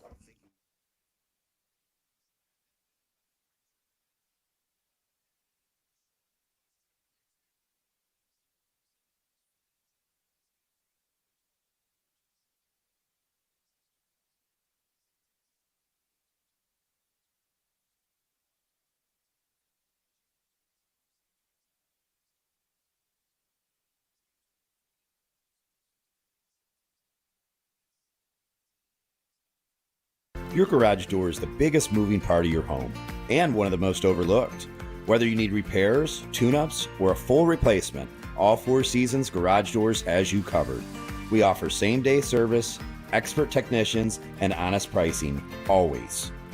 Or if it's time to replace that old noisy garage door opener, we've got you covered with a ton of beautiful design options that will make your home the envy of the neighborhood. Call today or visit fourseasonsgarages.com.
Keith asked me how many raisins are left and did we get anything for breakfast today from him. I said, no. No, you sent some, and there's only 2 boxes of raisins left. Those will be gone before the end of the day. They're gone. I already checked. Oh. I took one home with me last night. Oh, you wanted to throw stuff at kids? Dude, I'm in radio. Anything that's free, I take. Yeah. Even if I don't like it. That's what we were talking about yesterday because we're at the the TV station and they had this nice spread, and the radio people come in. Like a pack of wolves. Is this for us? Pack of wolves on some baby deer. It's so what we were. And we're like, I don't think you understand. We're the bowlers of the entertainment world. This is a day out for us. They're like, oh, you guys are, yeah, we are who we are. So just deal with it. Yeah, they were not, they're going to, like the sports team, the sports side, they're really going to benefit because they got a lot of cool things coming up with sports. Us, it's going to be a little different. We work with WSMV. They're really cool. But, the big thing is, and we were talking about this, is when they're out and about and there's like, unfortunately, maybe a shooting at a school or something like that, being able to have access to them when they're on the scene because we can't send Ken out there and make him anchor. That'd be funny. Poor little, you'd be like Les Nessman riding around your little scooter. Maybe he could be the man on the scene, and on the way back, he stops and gets his Whataburger. Oh. How about that, Ken? That'd be good. Whataburger. If we send you out on location, since we're going to be doing this stuff with WSMV, you could go do a report on location for us, and then on your way back, you get us Whataburger. I tell you what, get me an intern, and I'll send them out. And then bring you guys some food back. Yeah, that'd be good. Well, wait, hold on a second. Then you'll bring us some food back when the intern is doing that. Right. They're bringing it back. Matt actually had Mac Morey, one of our old news guys, do that and kind of got in trouble for it. Oh, yeah, I remember, right? Yeah. Because sent him to Whataburger to get his lunch. And did he get stuck and he couldn't get back for his... No, it was just Dan thought it could potentially be an insurance liability. He was like, don't do that again.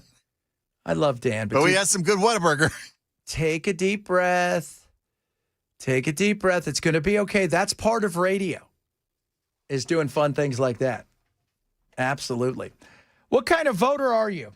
This guy put something together, and I found it very interesting because I think a lot of what he says, there's some truth in some of these things. In all of it, no. But could I see a bit of this? Yeah. I think in the way that we vote in today's world, yeah. Why do Americans vote against their own interests so often? The answer is a lot more nuanced than you'd think, and I'll address that in this video. This is a great question, not only because it's been the most asked question I've gotten from non-Americans, but it's a conversation I've had dozens of times over the years with friends and colleagues. Obviously, there are a lot of reasons, and we're just going to touch on a few. Number one, the Heath Ledger Joker voter. To quote Alfred, some people just want to watch the world burn. I wanted to address this one right away so you don't think it's the whole point of this video. Yes, a very small percentage of people vote against their own interest because it also harms people they don't like. They are so filled with hate, they do not care about their personal outcome as long as it negatively affects groups or people they do not like. I don't believe this is prominent, definitely under 5% of voters if I were to throw out a number, and I just wanted to get this one out of the way. I think some of that's true. There's a lot of people out there that are that way. Want to see stuff burn, want to see stuff blown up, want to see the other side pay for something. They're okay with that. Continue, sir. Number two, identity over material interest. Many Americans vote based on who they are rather than what helps them. A working-class man in rural Ohio may vote in the interest of a millionaire because he identifies more with the cultural values of the wealthy class. Individualism, patriotism, and religion, rather than with his own economic circumstances. Cultural side is absolutely true. There's no doubt. The Republicans have won the cultural war and the common sense war that came with it. Not saying that everything they did was right, but that was an easy win. Because they dragged the Democrats into no-win situations with the average person. Continue. Number three, media and narrative control. The American media landscape is heavily consolidated. A few corporations own most major outlets, and right-wing media in particular has mastered emotional storytelling, fear, grievance, and nostalgia. When people hear tax cuts create jobs, they don't. Or regulations kill small businesses, they certainly can. And they hear it every day for 30 years, they internalize it. It becomes identity, not policy. Propaganda isn't just about lies, it's about repetition and framing. Some of that's true.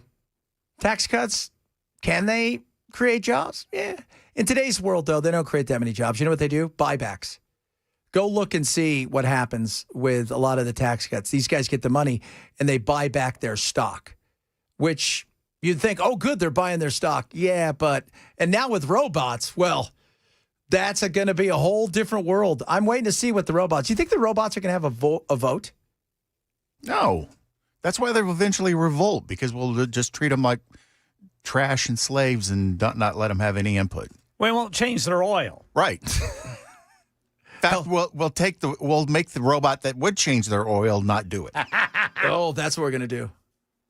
Oy, what we got to give them a nickname, right? There's going to have to be some sort of nickname that you give them for being, that stole your. They took our job. They took our job. There's going to have to be a nickname though for the robots. Continue, sir. Number 4, economic stress and cognitive load. When your every waking hour is spent just trying to survive, there is no time left for revolution. The bandwidth isn't there to search for actual truth, and voting becomes emotional, habitual, tribal, and largely symbolic. Very interesting. I mean, he's hitting on stuff. There's no doubt. Not everything he said is spot on, but do I agree with some of that? Of course. A lot of people, I think if you sat down and you were just a blank slate, a lot of people who vote Republican, especially in a more populist Republican world, would agree with a lot more of the financial side of the Democrats. And on the cultural side, the Democrats, they just fail all the time because they choose the wrong path. I mean, they're still trying to figure out, how do we talk to women? Through men and men to women that are younger. How do we get men on our side? What can we do? How about stop being bitches?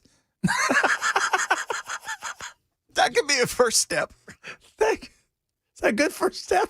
Number 5, the two-party trap. Many American voters feel forced to pick the lesser of two evils. The Democratic Party often talks populism but governs corporately, and the Republican Party talks cultural populism but governs for the wealthy. Either way, working class voters get a symbolic gesture instead of systemic reform. Man, that's true. I mean, it's so funny when you think about both sides. They're so corporatist. It's crazy. They hate Mondani, even though he's doing the exact same thing Trump did. He's just changed a few of the words, a few of the meanings. But he went for that populism, and affordability was number one. But they're all corporatist. Look at the guy, the Nazi, but he's not a Nazi apparently up in Maine. The guy, they're going after him, and it's actually the Democrats that are going after him because they don't like the fact that he's a Democrat, but he's making too much noise, and they found something on him. The Oppo research is going to destroy him. But the things he was saying, it involves getting into the corporate world and upending them in the way that they've handled business before, and that makes them feel very uncomfortable. Very uncomfortable. It does. By the way, several of you are now starting to send hilarious slurs about robots. I love our audience. They're like, all right, let's get into robot slurs. Oh, my Lord. The droids. Chromebacks.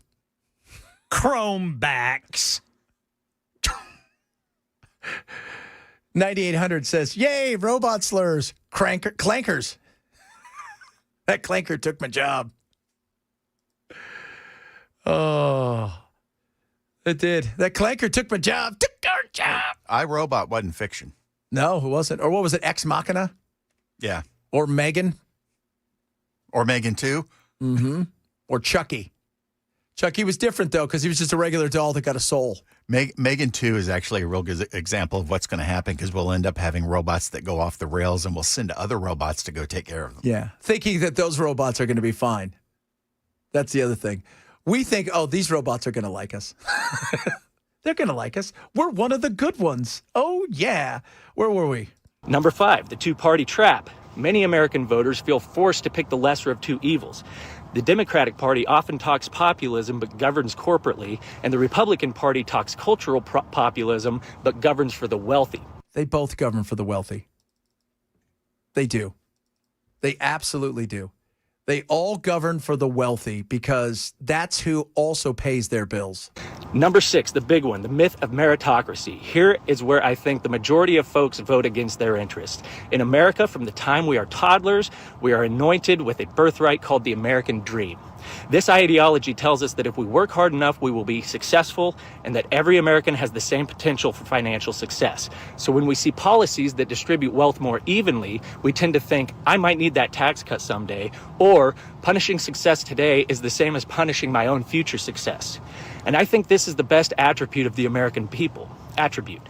This very high level of optimism. We are just one garage-based tech startup from wealth and the comfort that comes with it. This has been the fabric of our country for over 250 years. But this aspirational mindset combined with the shame surrounding poverty means people sometimes defend a system that exploits them because they're taught that failure is personal, not structural. Sometimes it could be a little structural, but most of it's personal. Most of it's bad choices. Also, sometimes it's, look, let's be real. You may be born in a crappy area and it's harder for you to give up. I've never said, you're born in America, you're already born on second base. But it doesn't mean somebody's not crossing home base already. I got to interrupt real quick. Go for it. Because 6464. The Illuminati. Illuminazis. That is the best one of all of them. Yeah. That is genius. The robots that are taking our jobs, we're starting to give them, we're giving them bad names. Because they took our jobs. They took our jobs. That's coming. But those are the voters out there. How many of you go, yeah, you know what, I could see that. I mean, I know there's some of you out there that do. I mean, you hate the Democrats or you can't stand Republicans because we get both kinds that listen. We get both kinds that listen here. That no, it doesn't matter, right? Your hatred of the right or the left, it doesn't matter. And you want the other side to suffer. Even if it means you suffer a little bit, you're fine with that. You're fine with that. But I think for a lot of us, and the two-party system is so broken. It is so broken. But Coke and Pepsi are running our country, and they don't want RC Cola, and they sure in the hell don't want Red Bull rolling on in and taking some of their world, even though we need to. Coming up, we're taking some of your text messages. Somebody asked earlier, why don't you take phone calls? See how many stories we've done today? So many. And I want to talk to you about some of these sweet names you're giving the robots who are taking our jobs. The texts are much more immediate. Yeah, that's the other thing. The ironbacks. The hard drives. Those hard drives are the worst. Those hard drives are the absolute worst. The Illuminazis. Yeah. Oh, come on. Give us, what would you call, what is going to be your horrible nickname you're going to give the robot that took your job? Yeah, I feel like it does. If you tell it to do something in the house and it screws up, what slur do you throw at it? Yeah. Or do you find out that it's working for nothing? What are you going to call it? All right, we'll talk about that amongst other things straight ahead. Chad Pitts Show, Super Talk 997. Nashville's Morning News with Dan Mandis. I mean, you want to talk about nonsensical. What do the Democrats stand for? Men and girls' bathrooms, pro-violence, anti-police, pro-censorship, open borders, and yes, pro-crime. So, are we really supposed to listen to them on tax policy? I don't think so. Nashville's Morning News with Dan Mandis. Weekdays from 5 to 9 a.m. and streaming on the Super Talk 99.7 WTN app. Bulwark Capital wants to talk to you about giving you a free risk review. It's called the Know Your Risk Review. It's absolutely free. It doesn't cost you anything. They're going to go through your retirements, your 401k, your IRAs, whatever it is you've got investment-wise. Give you a second opinion, a second set of eyes, especially as you head towards retirement. Maybe some of you are in positions where what you want to do in retirement, you're not going to be able to get there because you're in positions that just you're not going to see the growth. Or maybe you're in certain areas you shouldn't be in, and you could find yourself working a lot longer. But it doesn't hurt to get a second opinion. And so why not let my buddies over at Bulwark do it? They're going to show you what they're about, lower risk, lower cost, lower volatility. And how do they get you the most upside potential? Part of that is the fact that they're active managers, so they're looking globally to figure out what they can do to help you grow. Fundamentals, fundamentals, fundamentals. That's how they do it. They're always looking for value globally. So why don't you do this? Go to Know Your Risk Podcast, KNOW, Your Risk Podcast. Sign up today. When you do, doesn't cost you anything, takes a few minutes. They're going to give you the straight, honest, and if you don't like it, you part ways. Worst case scenario is you learn something. Nothing wrong with that. Go to knowyourriskpodcast.com and sign up today for my friends at Bulwark Capital Management. Investment advisory services offered through Trek Financial LLC, an SEC registered investment advisor. Investment involved risk, not a guarantee. Past performance doesn't guarantee future results. Check 25284.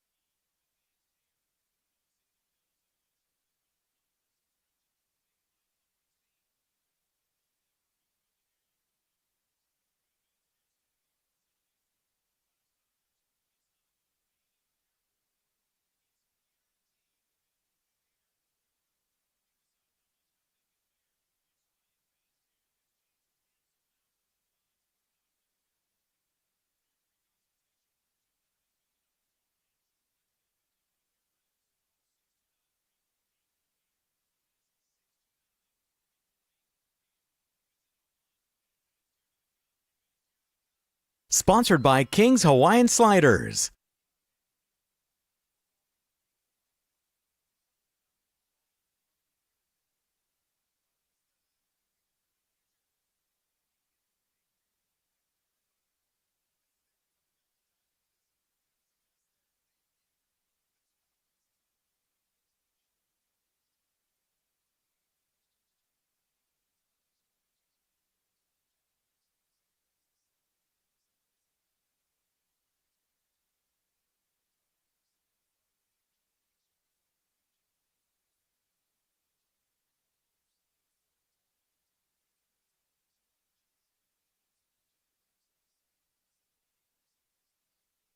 For over 50 years, Brentwood Jewelry has been proudly serving the Brentwood community with exceptional styles and exceptional deals every single day. It's a family-owned and operated business spanning 3 generations. They're deeply rooted in this community. From Salem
More on the NBA scandal allegedly tied to organized crime. Lower mortgage rates, lifting affordability and sales of existing homes. We'll tell you what's happening here in Middle Tennessee, but no end in sight to the government shutdown, and now food pantries across Middle Tennessee claim they're seeing more families.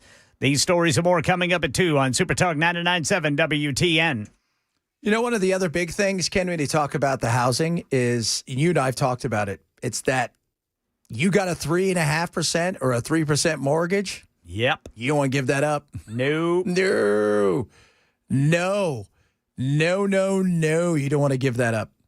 People are interest rate jailed. Unless they're going to sell their house for more money than they could have imagined and move somewhere where they pay cash and they have no house payment, they're stuck because of their interest rate. I mean, it's sad but true for a lot of people. I've talked to several people like, dude, I'd love to get out of here, but no way am I giving up this. There's no chance I'm giving up 3%. Is that one of the reasons you're waiting to buy a house? Because of the interest rates? Yeah, a little bit. Plus, we have a house out in Arizona, and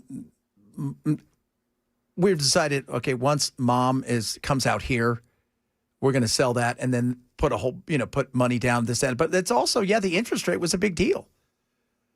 Plus, at first we were just going to stay in the city for just a year, and then I got used to walking to work, and now I don't want to drive. And then talking to Chris yesterday, I definitely don't want to drive. Oh, yeah, he was telling us how, what did he say? It takes an hour and 20 minutes for him to get to work? Yeah, 45 home and an hour and 20 minutes in the morning. I'd lose my mind. Yeah, I mean... what does it take you? I'm 2 hours on the road a day. Yeah. Takes me about 20 minutes with traffic. Like today, almost 9 minutes. But that was walking, and I stopped and got a drink. I was an hour and a half today. Good God. Yeah, there was something, an hour and a half on my way home last night. There were 2 crashes on 24, and it just is what it is. And that right there is, as much as I want a house and the whole 9 yards, there's something about living in the city and being this close to work, walking, the stress, especially because the hours I work. Yeah. So you got to think about this. For you guys, you're new to the show. You work a lot, dude. I'm up at the latest 3 a.m. I do my morning show, and after that, I'm on to this, and then I'll be finished. Like today's what I call my busy day. I have 2 or 3 interviews I have to do. I've got a show that I have to do a bit later for live. You guys can tune in at Chad Benson Show on the YouTube, and that we do. And then I'm in bed by 9:30 or 10. If I was to be an hour out of town, it would be. It's that just sucks your will to live. You're exhausted even more. Well, and you don't have any time for your family. No, I forgot about them. They're good people, I hear. They were camping. They'll be back tonight. No, they're back at the house now. Oh, are they? So I love my wife. When we come back, I'll tell you about my wife's camping experience because she loves to camp, but she loves to glamp. Yes, glamping. There is a difference. There is absolutely a difference. Talk about that and more with the NBA and a bunch of other stuff. Plus, the government shutdown. Is anybody getting blamed for it? Talk about that as well. Chad Benson Show, Super Talk 997.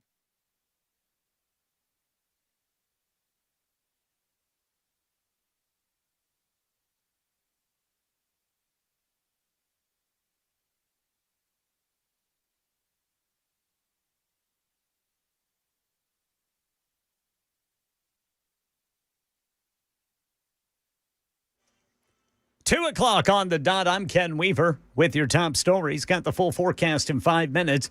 Portland Trail Blazers coach Chauncey Billups and former Cleveland Cavaliers player and coach Damon Jones among more than 30 people, including purported organized crime figures, charged in what federal prosecutors describe as 2 schemes on illegal sports betting and high-tech poker cheating. ABC's Chuck Severson. Billups and Jones used their status as ex-players to attract victims to poker games rigged by high-tech card reading and wireless communication to steal millions of dollars total, says New York City area federal prosecutor Joseph Nusella. The teams in the New York area were backed by the Bonanno, Gambino, and Genovese crime families of La Cosa Nostra. He says NBA insiders used non-public info about athletes and teams to attract bets. The investigation started in 2019. The feds say people were cheated out of hundreds of thousands of dollars per game. Money news, lower mortgage rates are lifting affordability and sales of existing homes, says the National Association of Realtors, up by 1.5% from a month ago. News 2 says realtors in Middle Tennessee report a surge in showings, over 142,000 last week alone. Areas like Rutherford County now have 3.5 to 4 months of inventory as rates hover around 6.1, 6.2%, the lowest seen this year. Still no end in sight to the government shutdown while both sides blame each other. Here's Mike Johnson, Speaker of the House. If I brought everybody back right now and we voted on a measure to do this, to pay essential workers, it would be spiked in the Senate. They're going to show you this afternoon that they would spike that bill. So it would be a waste of our time. Well, and then Democrat leader in the Senate, Chuck Schumer, he just wants you to hate President Trump. The image of Donald Trump adding a wrecking ball to the White House is a symbol for what he is doing to the whole country. So day 23 of the government shutdown, no end in sight, and food pantries across Middle Tennessee now claiming a 47% spike in demand as families struggle with rising grocery costs. Janet Arnings, the executive director of Inspiritus, a local food pantry helping Tennesseans stock their shelves, telling Fox 17 food banks working together to meet the growing need. And so what we've done as an organization is try to prepare for all scenarios. She says nearly 1 in 10 Tennesseans now rely, actually the state says nearly 1 in 10 Tennesseans rely on food assistance. She says food banks need volunteers and donations. That's the latest news. Weather's next. I'm Ken Weaver, WTN News.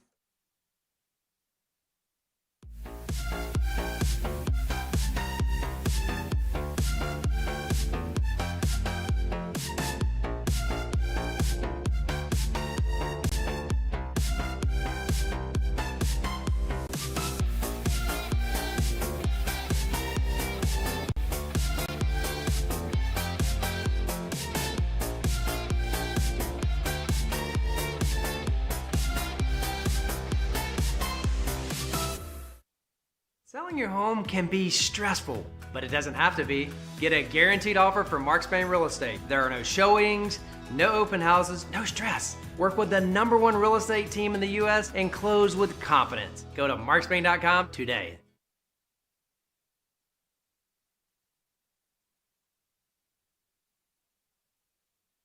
For many of us, generators are becoming a must-have household appliance. From unpredictable weather to surprise outages, it's better to be safe than sorry. Generator Supercenter of Nashville offers fast and easy installations with 24/7 service and monitoring to all brands of generators and expert repairs done right. Our mission is to make owning a backup generator simple and easy. Visit your local store today or check us out online. Generator Supercenter of Nashville. We serve all Middle Tennessee.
Robots coming for your job. The NBA players getting arrested for different kind of gambling.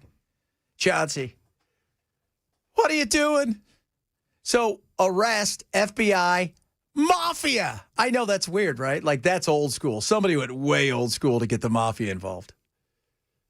I mean, think about that. When's the last time you heard the mafia? And I go home, and sometimes during my little naps I try to take for an hour, I'll put something on just to have in background. I always put on the mafia stuff with the guy that's like, the Cabrisi family was, founded in 1814, and they start talking about it with Joseph Cabrisi.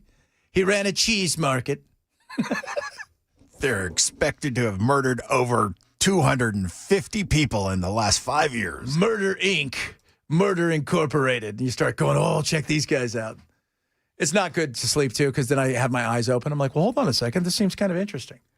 So what happened is you got the NBA Cats, Terry Rozier, who is an actual player playing right now, who was arrested, taken into custody at the hotel.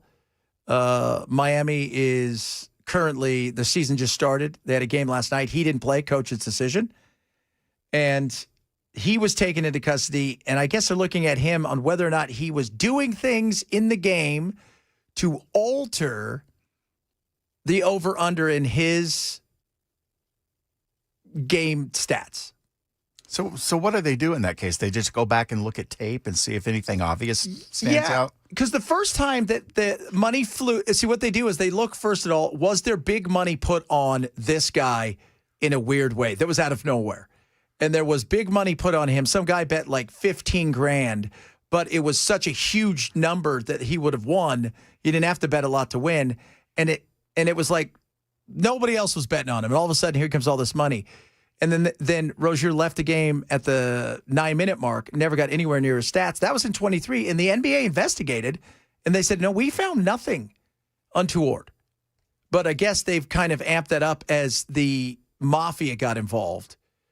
And the mafia is involved because there's an illegal gambling ring, not a shocker, but this one had to do with cards and poker.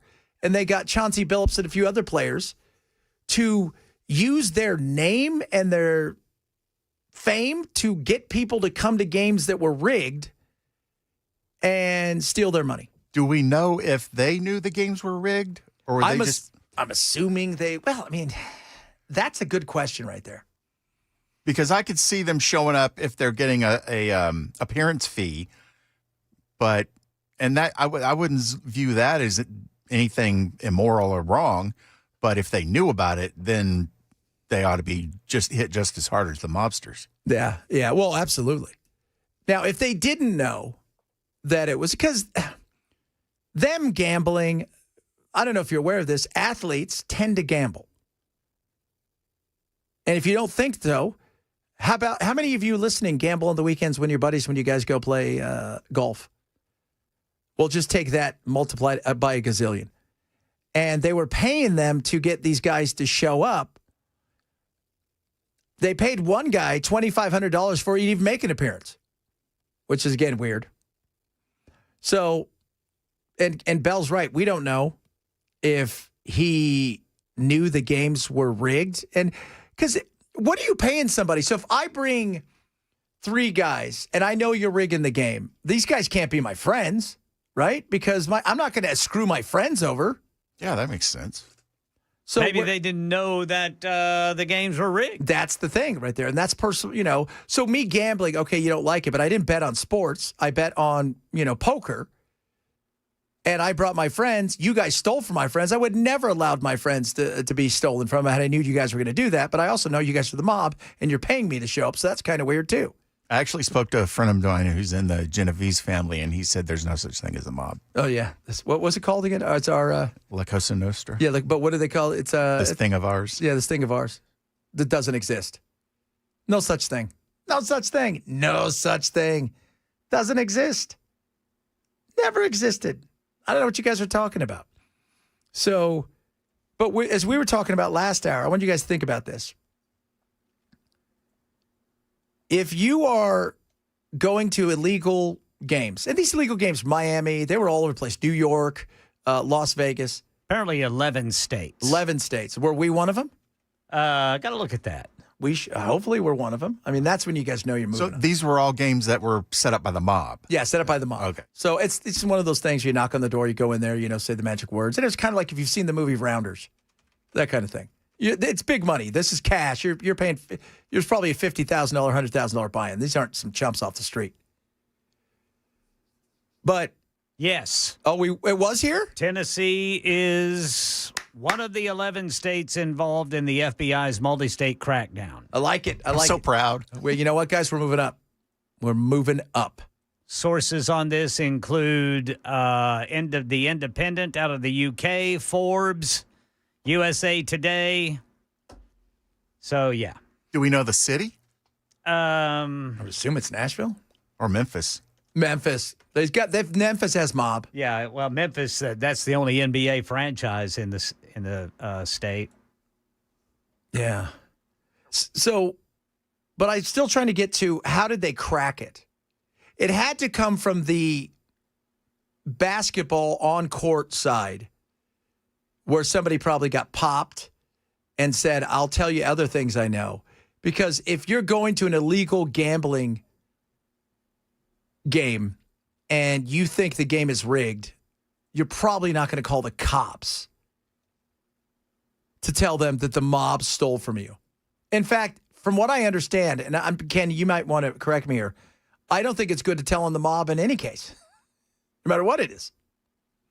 That's what I heard. I wouldn't do anything with the mob. Yeah. Not anymore. I mean, that's I'd never do it, man. That's my old life, guys. No. So yeah, that's the curious part that I have, because this has been going on. Valhalla himself, Kash Patel, was out there today. He said this has gone on for this is not an overnight thing. They've been working on this long before he came into the FBI. So this has been going on for 3-4 years that they've been looking to bust this. And imagine how surprised they were to find out they're still the mob. I'm kidding. Somebody did text me earlier and said, just to let you and Ken know, you don't have to wear suits in the mob. And I said, oh, really? How do you know? He says, let's just say I know. So we don't have to wear suits.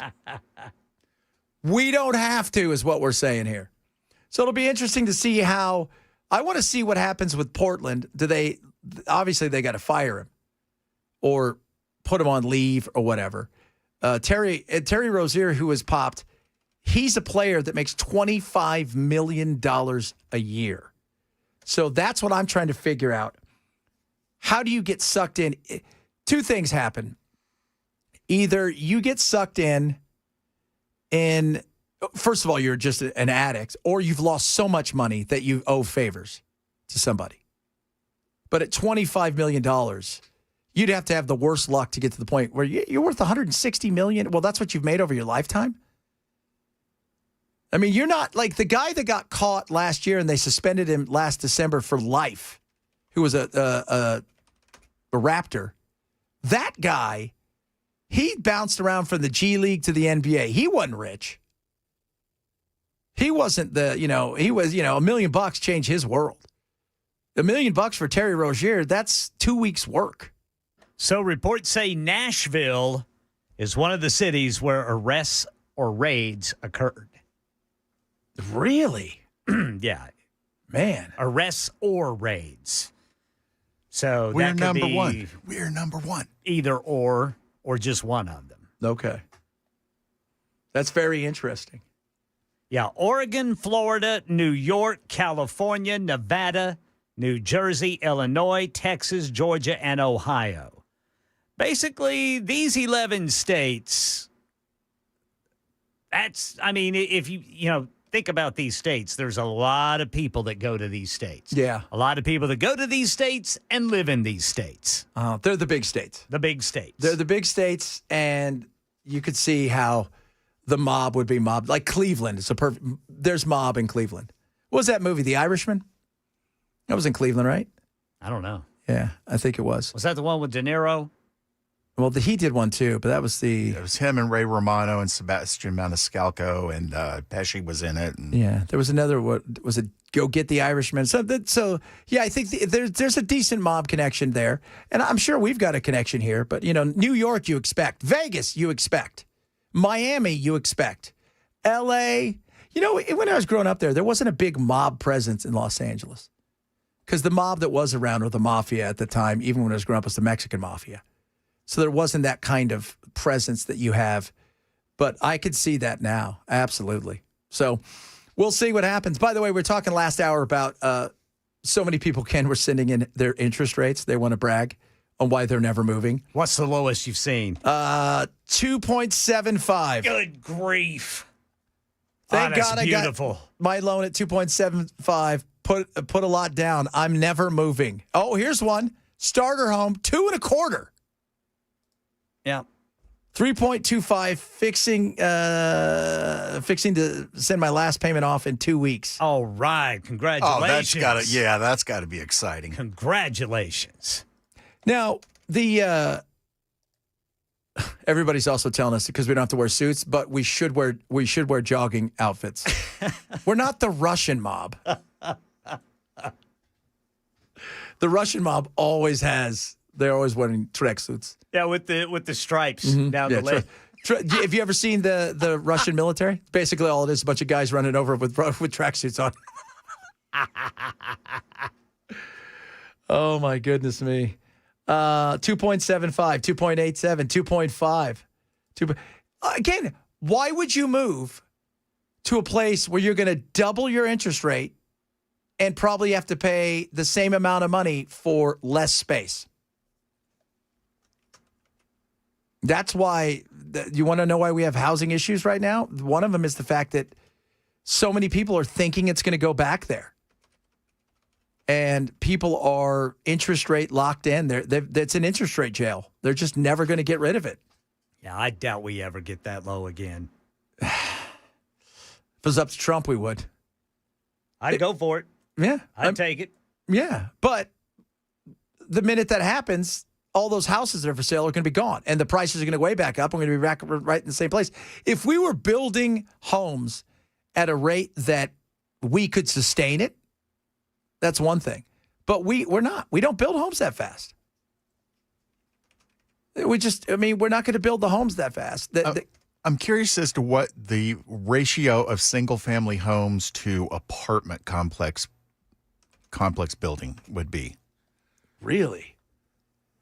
In this city, because we see friggin' apartment complexes going up every day. Oh yeah, well, where I live, they just threw up a whole bunch, and you got the Albion, and you've got this, and you've got all these over here, and they're going up all over. I mean, there's cranes all over the city. Like you said, they're building up because you can't build out here. There's nowhere to build out. There was a house that was built across from where I live about a year ago, and people are just now moving in, so it took them that long to sell it.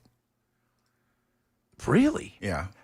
See, they're building new homes are being built in my neighborhood, and sold is coming up on the signs before they're even finished.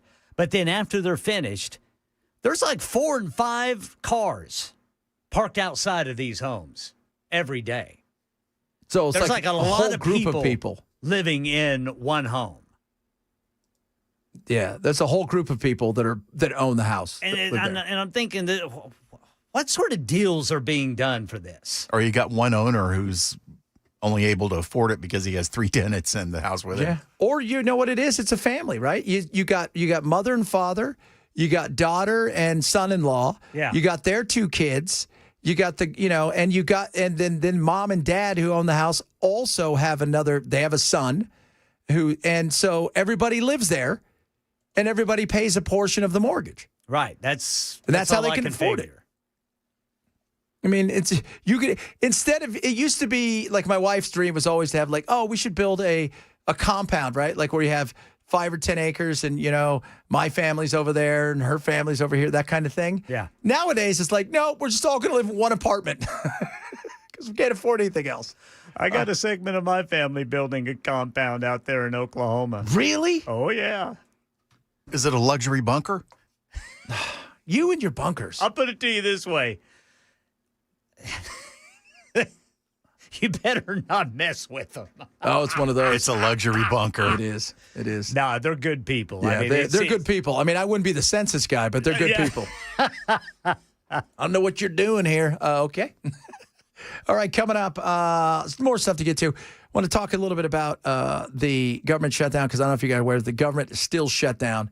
You talk about that, among other things. It is the Chad Benson Show, Super Talk 997.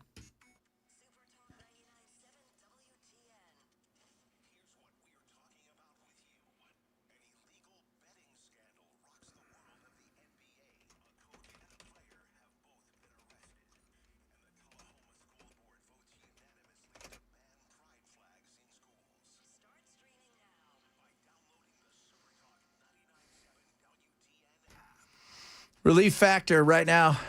Man, if you are wounded, if you're sore, your back hurts, right? But more importantly, you're sore because you've worked out. Those muscles, aches, and pains, Relief Factor is going to help you with that. 100% drug-free, research-based formula designed to support your body's natural inflammatory response. I use it. I'm working out more and more all the time, playing pickleball, running stairs, lifting a lot of weights. And the reason is I want to get healthy. I want to get out doing stuff, and I want to be able to do the things I used to do. And Relief Factor helps me with that. It's got 4 main ingredients: omega-3 fatty acids, resveratrol, curcumin, and arent. Each one of these things supports the body's inflammatory response from a different metabolic pathway, which is awesome. You take it every single day. It's safe, not addictive. And right now, 3-week quick start, $19.95. That's less than a cup of coffee a day. You can get this by going to relieffactor.com. That's relieffactor.com. You're going to feel so much better. You're going to be able to do more. The recovery, after you do something, you know how that can be a couple days? It's not going to be a couple days. You're going to feel great the next day. That's what I love about Relief Factor. ReliefFactor.com. Get yours now or call 1-800-4RELIEF. 800, the number 4RELIEF for Relief Factor.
Join the club, Galleria Boulevard near Best Buy, Cool Springs, online and in-person classes and support as we journey into the future together.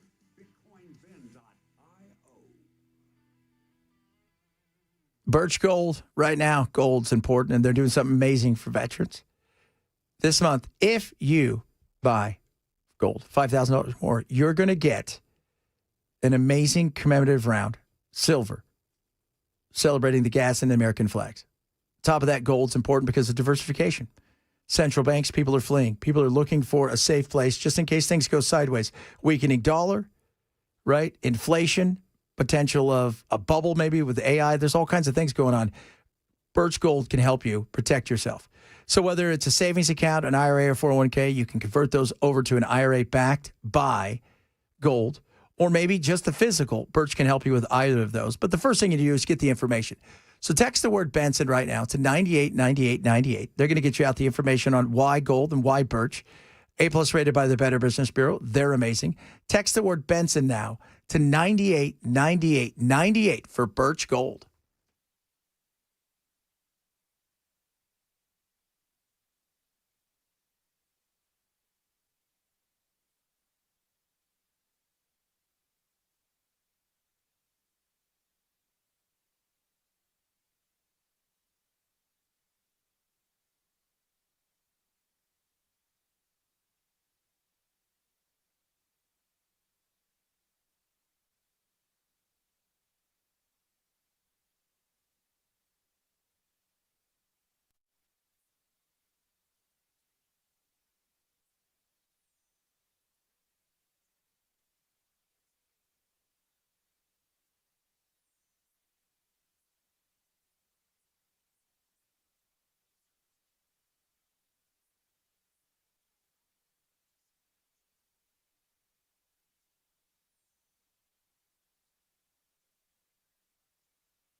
Former NBA and current players have been arrested as part of Operation Royal Flush. I'll tell you about it at 2:30 on Super Talk 99.7 WTN. This is Scott Galloway talking about what goes on in the housing market. One of the reasons you've seen prices go up, and it's a game that the big companies play, big equity. Is that private equity firms are going into housing markets where there's, say, a new housing development of 64 new homes in a suburb of Orlando, Florida. They buy the whole thing, pre-construction, for a number. They get 20% off. They say to the developer, you don't want to market this shit. Just give all 64 to us at 20% off. Average price, $400,000. Give it to us for $320. We'll take all 64. Boom, sales done. They delay construction by a year to create some distance between that purchase and when they go for sale. And then they have a non-related arm's distance entity that is, however, affiliated with that private equity firm to come in and buy 2 of the homes for $700,000. And that's how they shoot the prices up. Understand how they play the game. So a house that's $400,000, 2 other people come in, buy it for $700,000. When they go to check the comps, well, the house next door sold for $700,000, and everybody loses. Am I right, Ken? I mean, that's just so crazy. That's it. So when you see all these new constructions, like a lot of people saying, there's new construction here, new construction.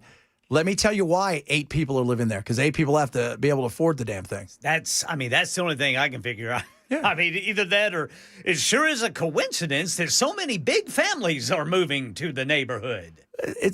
Man, they got a lot of kids. And watching, like several people have chimed in. Somebody said, Ken, are you sure it's not a sober house? I don't think it's a sober house. No, not that many. But when you think about it, man, what you bought your place for comparatively to what other people are paying, and some of those comps are probably, again, who owns all of these homes right now? Who was the builder, but it's not the builder anymore because they bought the builder out. Now they're the development company, and the development company's decided, yeah, I know we could sell them for X, but if we go in and buy a few for Y, we can market them for Y, and people have no choice. If they want a place and that American dream, they're going to pay the price. Well, and like every other house looks the same. Yeah. It's just like one house is one way, then the one next to it is another way, then the one on the other side is the same as the first one. Absolutely. It is, and that big private equity, that's happening. And they're also the ones who can then decide, okay, well, we're going to rent the rest of them out, but we're going to rent them out. 4 years ago it was $1,100. We could get $2,200 for it now. And people are like, we got to pay it. And where else are you going to go? Because they have the market on it. Frustrating, I know. Speaking of frustrating, we're still in a situation where we have no government working.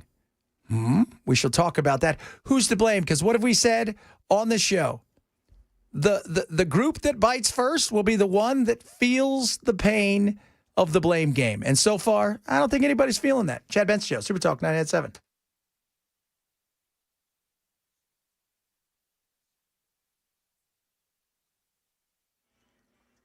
.2:30 on the dot. I'm Ken Weaver with your top stories. Got the full forecast in 5 minutes.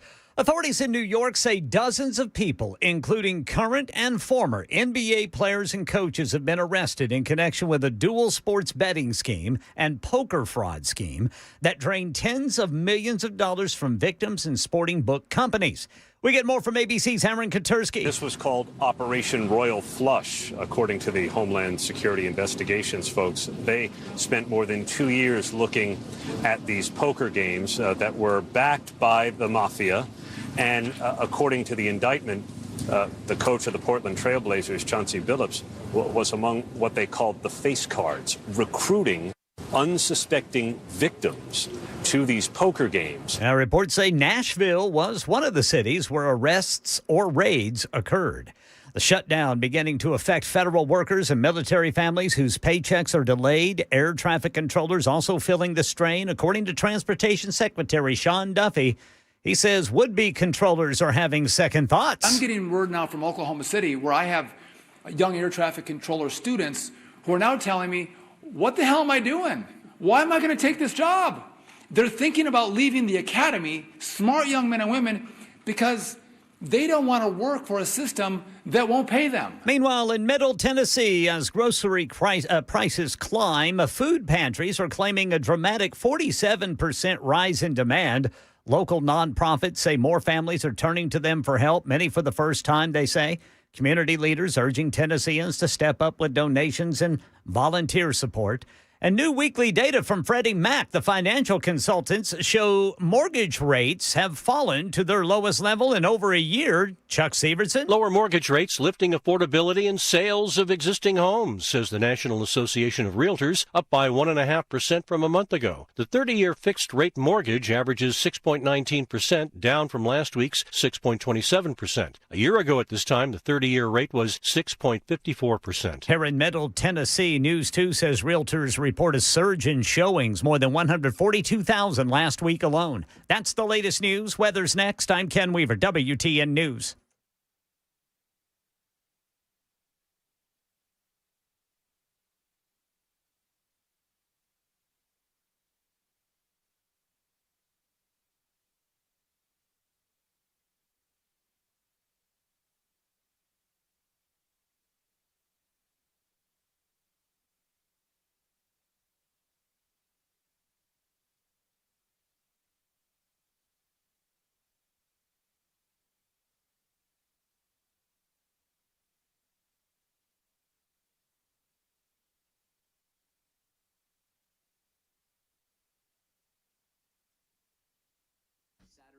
Saturday night looking dry as well, but be ready for showers and even a couple rumbles of thunder to return on Sunday.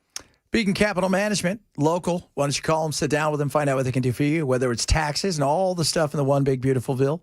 Very big.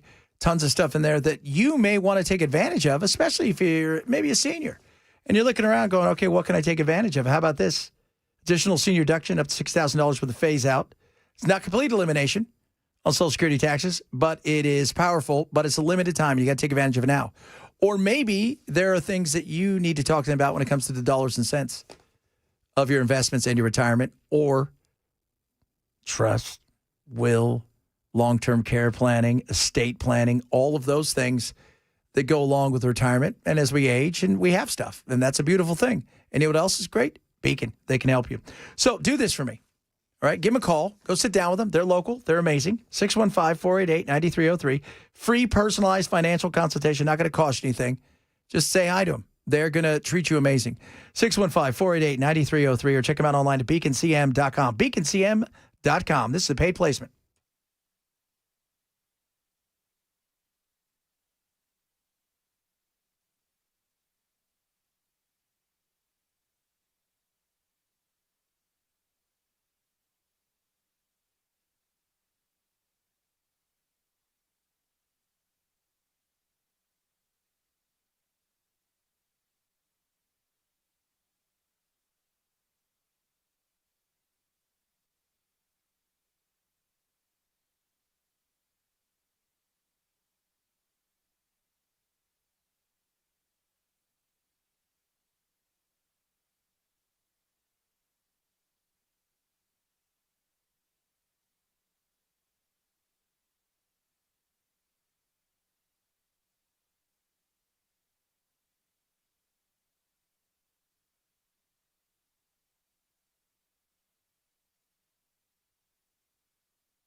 Boo. Get your attention. Boo. Busy bee. You ready to join the Beehive Club? You want to do something cool? Something scary cool? How about this? You're going to get a free Beehive Club membership. All you have to do is carve a pumpkin of Buzz the Bee, post it on social media, tag Busy Bee. Boom. You get it. That's it. Show off your mad, spooky skills. You need a new HVAC system? They got something for you. Scary good deal. Incredible deal. An amazing deal. What? Free 10-year parts, 5-year labor warranty, $750 value with any complete system install. Maybe you just need to service your, HVAC. Well, guess what? Upgrade your thermostat. Get a free dryer vent cleaning. Choose from the basic Honeywell or GoPro Wi-Fi control, and that is scary good as well. And if you got any kind of plumbing problems, you're going to get some plumbing repair done. Guess what they're going to do? Flush your water heater for free. You like that? That's pretty awesome, right? Oh, very much so with the plumbing and the hoo-hoo-ha-ha-ha.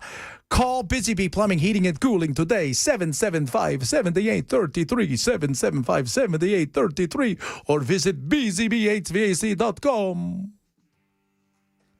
That's what gets me, man. It's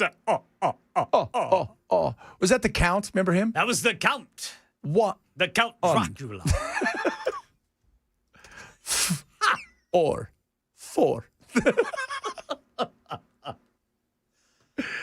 Was that Sesame Street?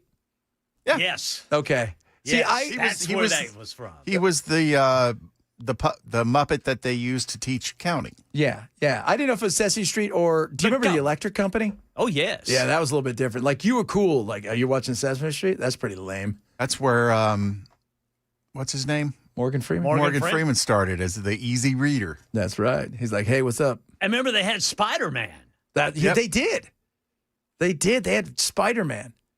Things have gotten better. Spider-Man, I was like, man, now you look back, you're like, I don't think that fit him very well. Yeah. That didn't. Yeah, they would have hung off of him. Yeah, Electric Company Spider-Man looked like he weighed about 175 pounds. I don't think that. I don't care what kind of web you're spinning, bro. It's not holding you. That's not very nice, Chad. So we're still in the midst of a shutdown, and I have been saying whoever gets blamed for it first will blink first. This guy is Frank Lutz. He's a big pollster, one of the best out there. Well, Frank? I've been mulling this over for the last 48 hours, trying to figure out how best to respond to you. I want to give you the answer that most Americans would give you. I want to be accurate about this and impactful about this. No side is winning.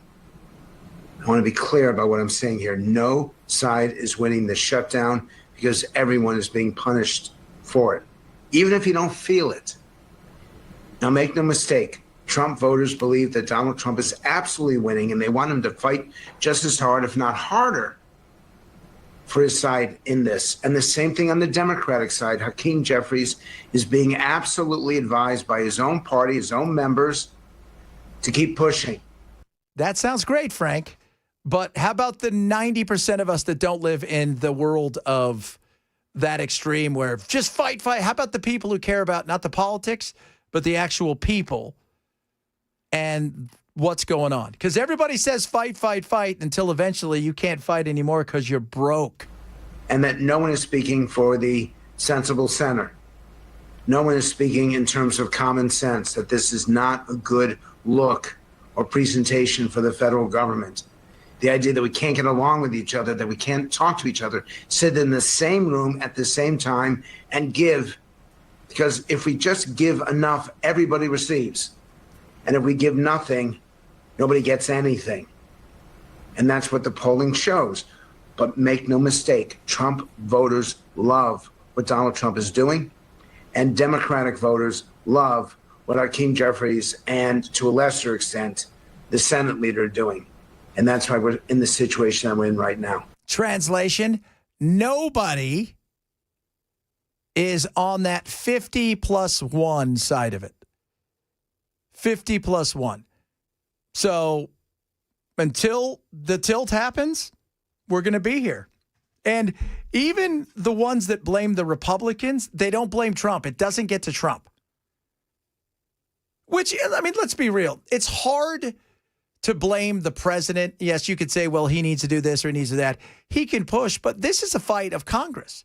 Congress is the purse strings. They're the ones who should be out there doing this. And Mike Johnson's like, we're not going to do this because you're going to give this to illegals. And then you're going to do this. And then they're going to say, well, you're going to do this. And it's going to raise, premiums for everybody. And then this is going to happen. So it isn't until it finally gets to that breaking point. And I've been saying this for a while, like everything in politics, you almost need the non-political people to have something affect them before everybody goes, oh, we need to do something about this. What is that? I couldn't tell you. I couldn't tell you what they're going to do. I mean, I would say normal people would go inside of a room and say, all right, what do we need to do? What do we need to do to get us over the hump tell us what it is that we need to do. And then we're going to tell you what our needs are, our must-haves. And, maybe each one of us will have to get rid of a must-have, but we can get across the line. At least get it to the point where you're having a conversation. And that just doesn't seem to be happening. And so when you're at a position like this, we're going to continue to have this battle of blame game with no conversation. They're talking to each other through the media, which is also weird. And it's about, like, for the Democrats, it's about healthcare. It's about healthcare. And I get the fight, but at some point in time, I think what you need to do is you need to change the blame of saying that, hey, this, we're fighting for you guys. The Republicans don't want this. And so we've got to get the government back open. We've got to get the country back open. And as much as we want this, they want you to see what it's about. And the Republicans' response should be, yeah, let's see what this is about. Let's see what it looks like without government helping fund Obamacare. Well, prices are going to go up. And then they'll all point at each other and say, it's your fault, it's your fault, it's your fault. Well, no, it's government's fault. Most of this happened long before any of these people were there. Or at least were only there for a little while. Obamacare, like anything else. Obamacare, you can look at Obamacare, but you can look at government. Go back and look at government in the 60s when they really started to get involved in healthcare in America. And go look at when in the 80s, when all of a sudden government started to get involved in especially late 80s, early 90s, in the world of college. What'd you have? You have unlimited funds with zero price controls, big lobbyists throwing tons of money at people. And so at the end of the day, what you have is unlimited raising of prices. That's it. Unlimited raising of prices because nobody's told them they shouldn't. And the checks don't bounce. So until they do, who cares? When it comes to lowering healthcare costs, the president is deeply committed to this. It's why he has spent so much time and effort negotiating with Big Pharma to lower the healthcare costs of prescription drugs. It's all about affordability. And the prescription drugs, I mean, it sounds great. And I applaud Trump for trying to do it. But like anything, what's the fine print? Like, is it drugs that are real drugs? Is it drugs that are, because what you need is to make sure that that's the important drugs. Like insulin is one of those things where we shouldn't be playing around with insulin, for God's sakes, but the money's too good. Like, remember Chris Rock said, man, they're still mad that they cured polio. Because the money is in the disease. But it's about money and power. It's about affordability. I mean, even now we're talking about, Hamburger Helper is becoming like a go-to on the shelves. They're expanding because people are buying it. Why? Because people see their money not going as far. They're trying to stretch it longer. And Hamburger Helper is the go-to that people like. Now I want Hamburger Helper. And I want a manwich. Oh, I do want a manwich. I would love a manwich. You guys remember manwiches? They're so good. Somebody earlier said steakums. Oh, I never liked those. Do you remember steakums? Yeah. I remember that. That was the ones you microwave them, right? No, my dad would always fix them in a skillet, but they were so thin that they would freezer burn real fast, and they just never tasted like real meat after they were cooked. Yeah. They looked... Yeah, steakums were weird. I remember that.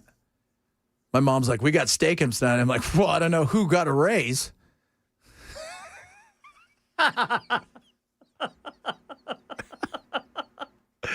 Steakums is good. No, they're not. They weren't. They weren't good. What other, TV dinners, too. That's another big thing that's going out there. Stofers. Hungry Man. Remember Hungry Man? Oh, yes. Yeah.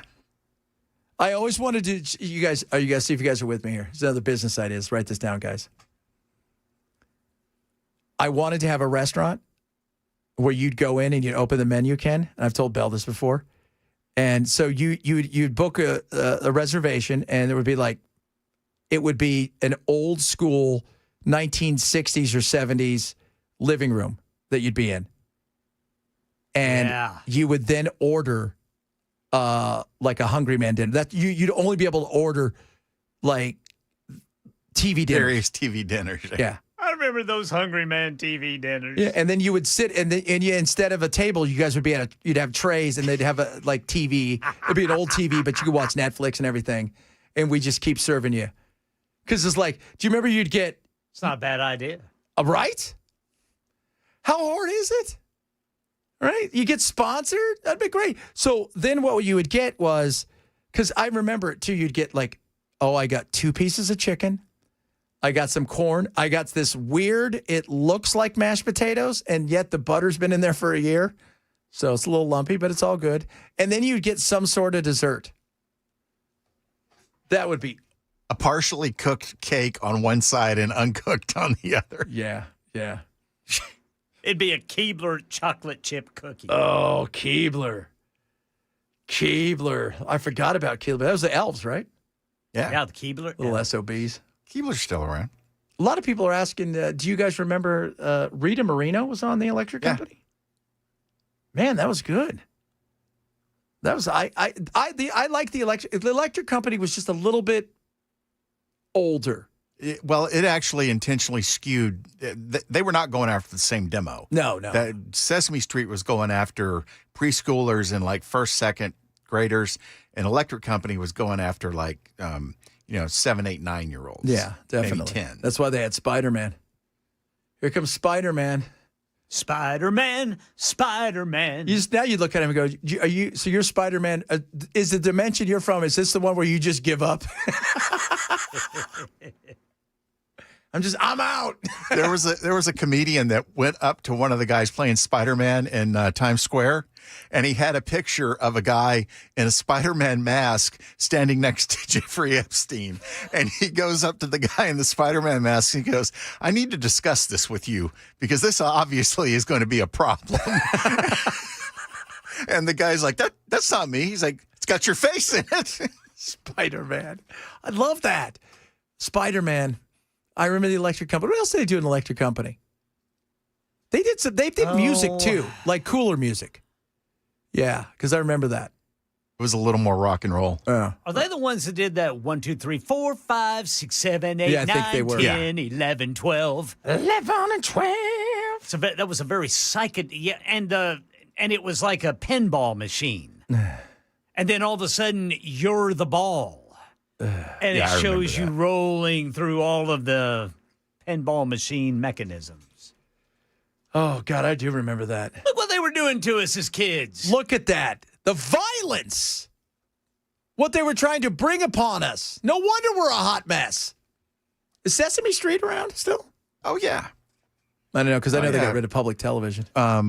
Sesame Street pulls in $300 million a year in revenue, because they merchandise the hell out of it. That's smart. But somehow they still needed government funds to be able to survive. Yeah. That's well, it helps. Who owns Sesame? They don't own Sesame Street, though, do they? They license Sesame Street. Yes. Okay, so Sesame Street's a private entity. If I remember correctly, it's owned by the Television Children's Workshop, which is owned by a public radio station somewhere in the Northeast, but that could be wrong. People are now singing songs. The Electric Company wasn't allowed in our house growing up. Rock music. Oh, you grew up in the 80s Christian time. Those were the worst times. Remember that? Was it Nate Bargatze? Those were the worst times for Christian kids. Oh, my Lord. Everything was satanic. Well, there was Satanic Panic.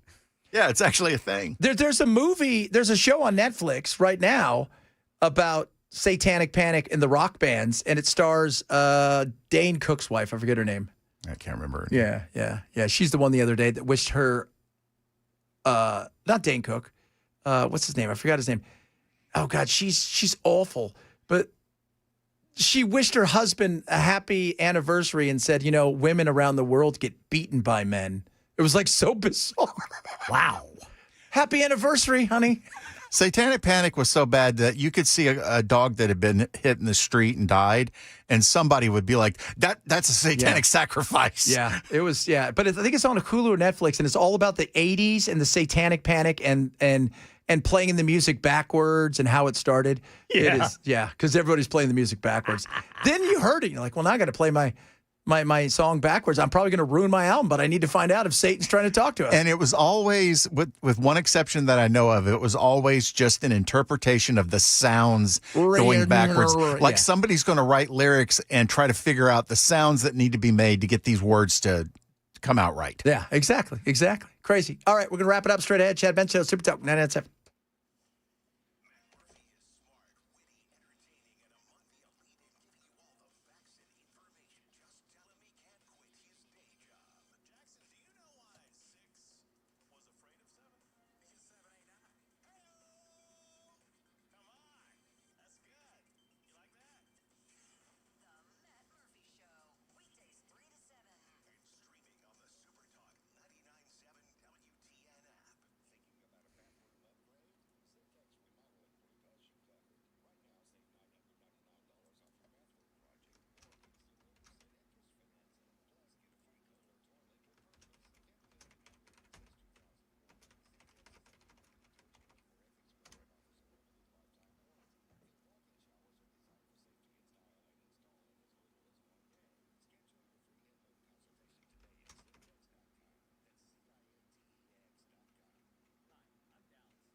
Matt and I were talking about the mafia. What would be your mafia name, Matt? I don't know. I was just I went to the Mob Museum in Las Vegas. Las Vegas. They got so great. They got so great. The car out there in front of Bonnie and Clyde. Oh yeah. Yeah. Yeah. I don't know if I saw the Bonnie and Clyde car. I just remember I got a magnet in the gift shop that says I paint houses for a living, and that's mafia speak for if you need somebody killed, I'm your guy. Yeah. Clean up. Don't worry about this. Yeah. I need somebody to paint houses. Okay. Yeah. All right. I know a guy. I know it's a guy little that paints. thing or whatever they call it. Yeah, it's just a little thing. Whatever. Yeah, it doesn't exist, though. It's a thing we do. No. I think it's true. I think this is true. I remember this, that in the movie Goodfellas, like nobody in the mob wanted the movie made, and they altered it in a way where nobody says the word mafia. Yes. Nobody says the word. I don't think anybody says the word mob either. That was also The Godfather. That was the first. Right. Because in The Godfather, actually the making of, because I can't stand The Godfather, as we all know, if you listen to the show, Hot Take Tuesday, I thought it was a very boring movie. Too long, slow burn. But if you watch the making of it, I think it's on Paramount Plus, the making of it, it is brilliant. The mob actually comes on, basically, and he becomes friends with the mob, the producer and stuff, and it's like, hey, they're going through the script. Yeah, we don't exist. So this does. I don't even know what this mafia word is. There's a mob guy in it, Luca Brascia or whatever his name is. There's a scene where Brando meets some guy, and the guy's supposed to be nervous, and the guy is a mob guy. And he's legitimately nervous because he's never acted in his life, and so the scene works. Yeah. Because he's acting like you normally. And anyway. Well, he's acting like he's terrified because you know what? Shooting somebody's one thing, but this is Brando. I love The Godfather. You don't like The Godfather? You know what? That's each their own. I mean, it was to me. It just it's, as the great Peter Griffin said, it insisted upon itself. It insisted upon itself. What are you talking about today? The mob? We'll do a little NBA and mob. We'll do a little shutdown. We'll do a little AG Jonathan Skermetti. He's coming on to talk about a win out of Tennessee, and we'll ask him about the mob. So all that's coming up. Going to be fun. Matt, straight ahead. You guys have a good one.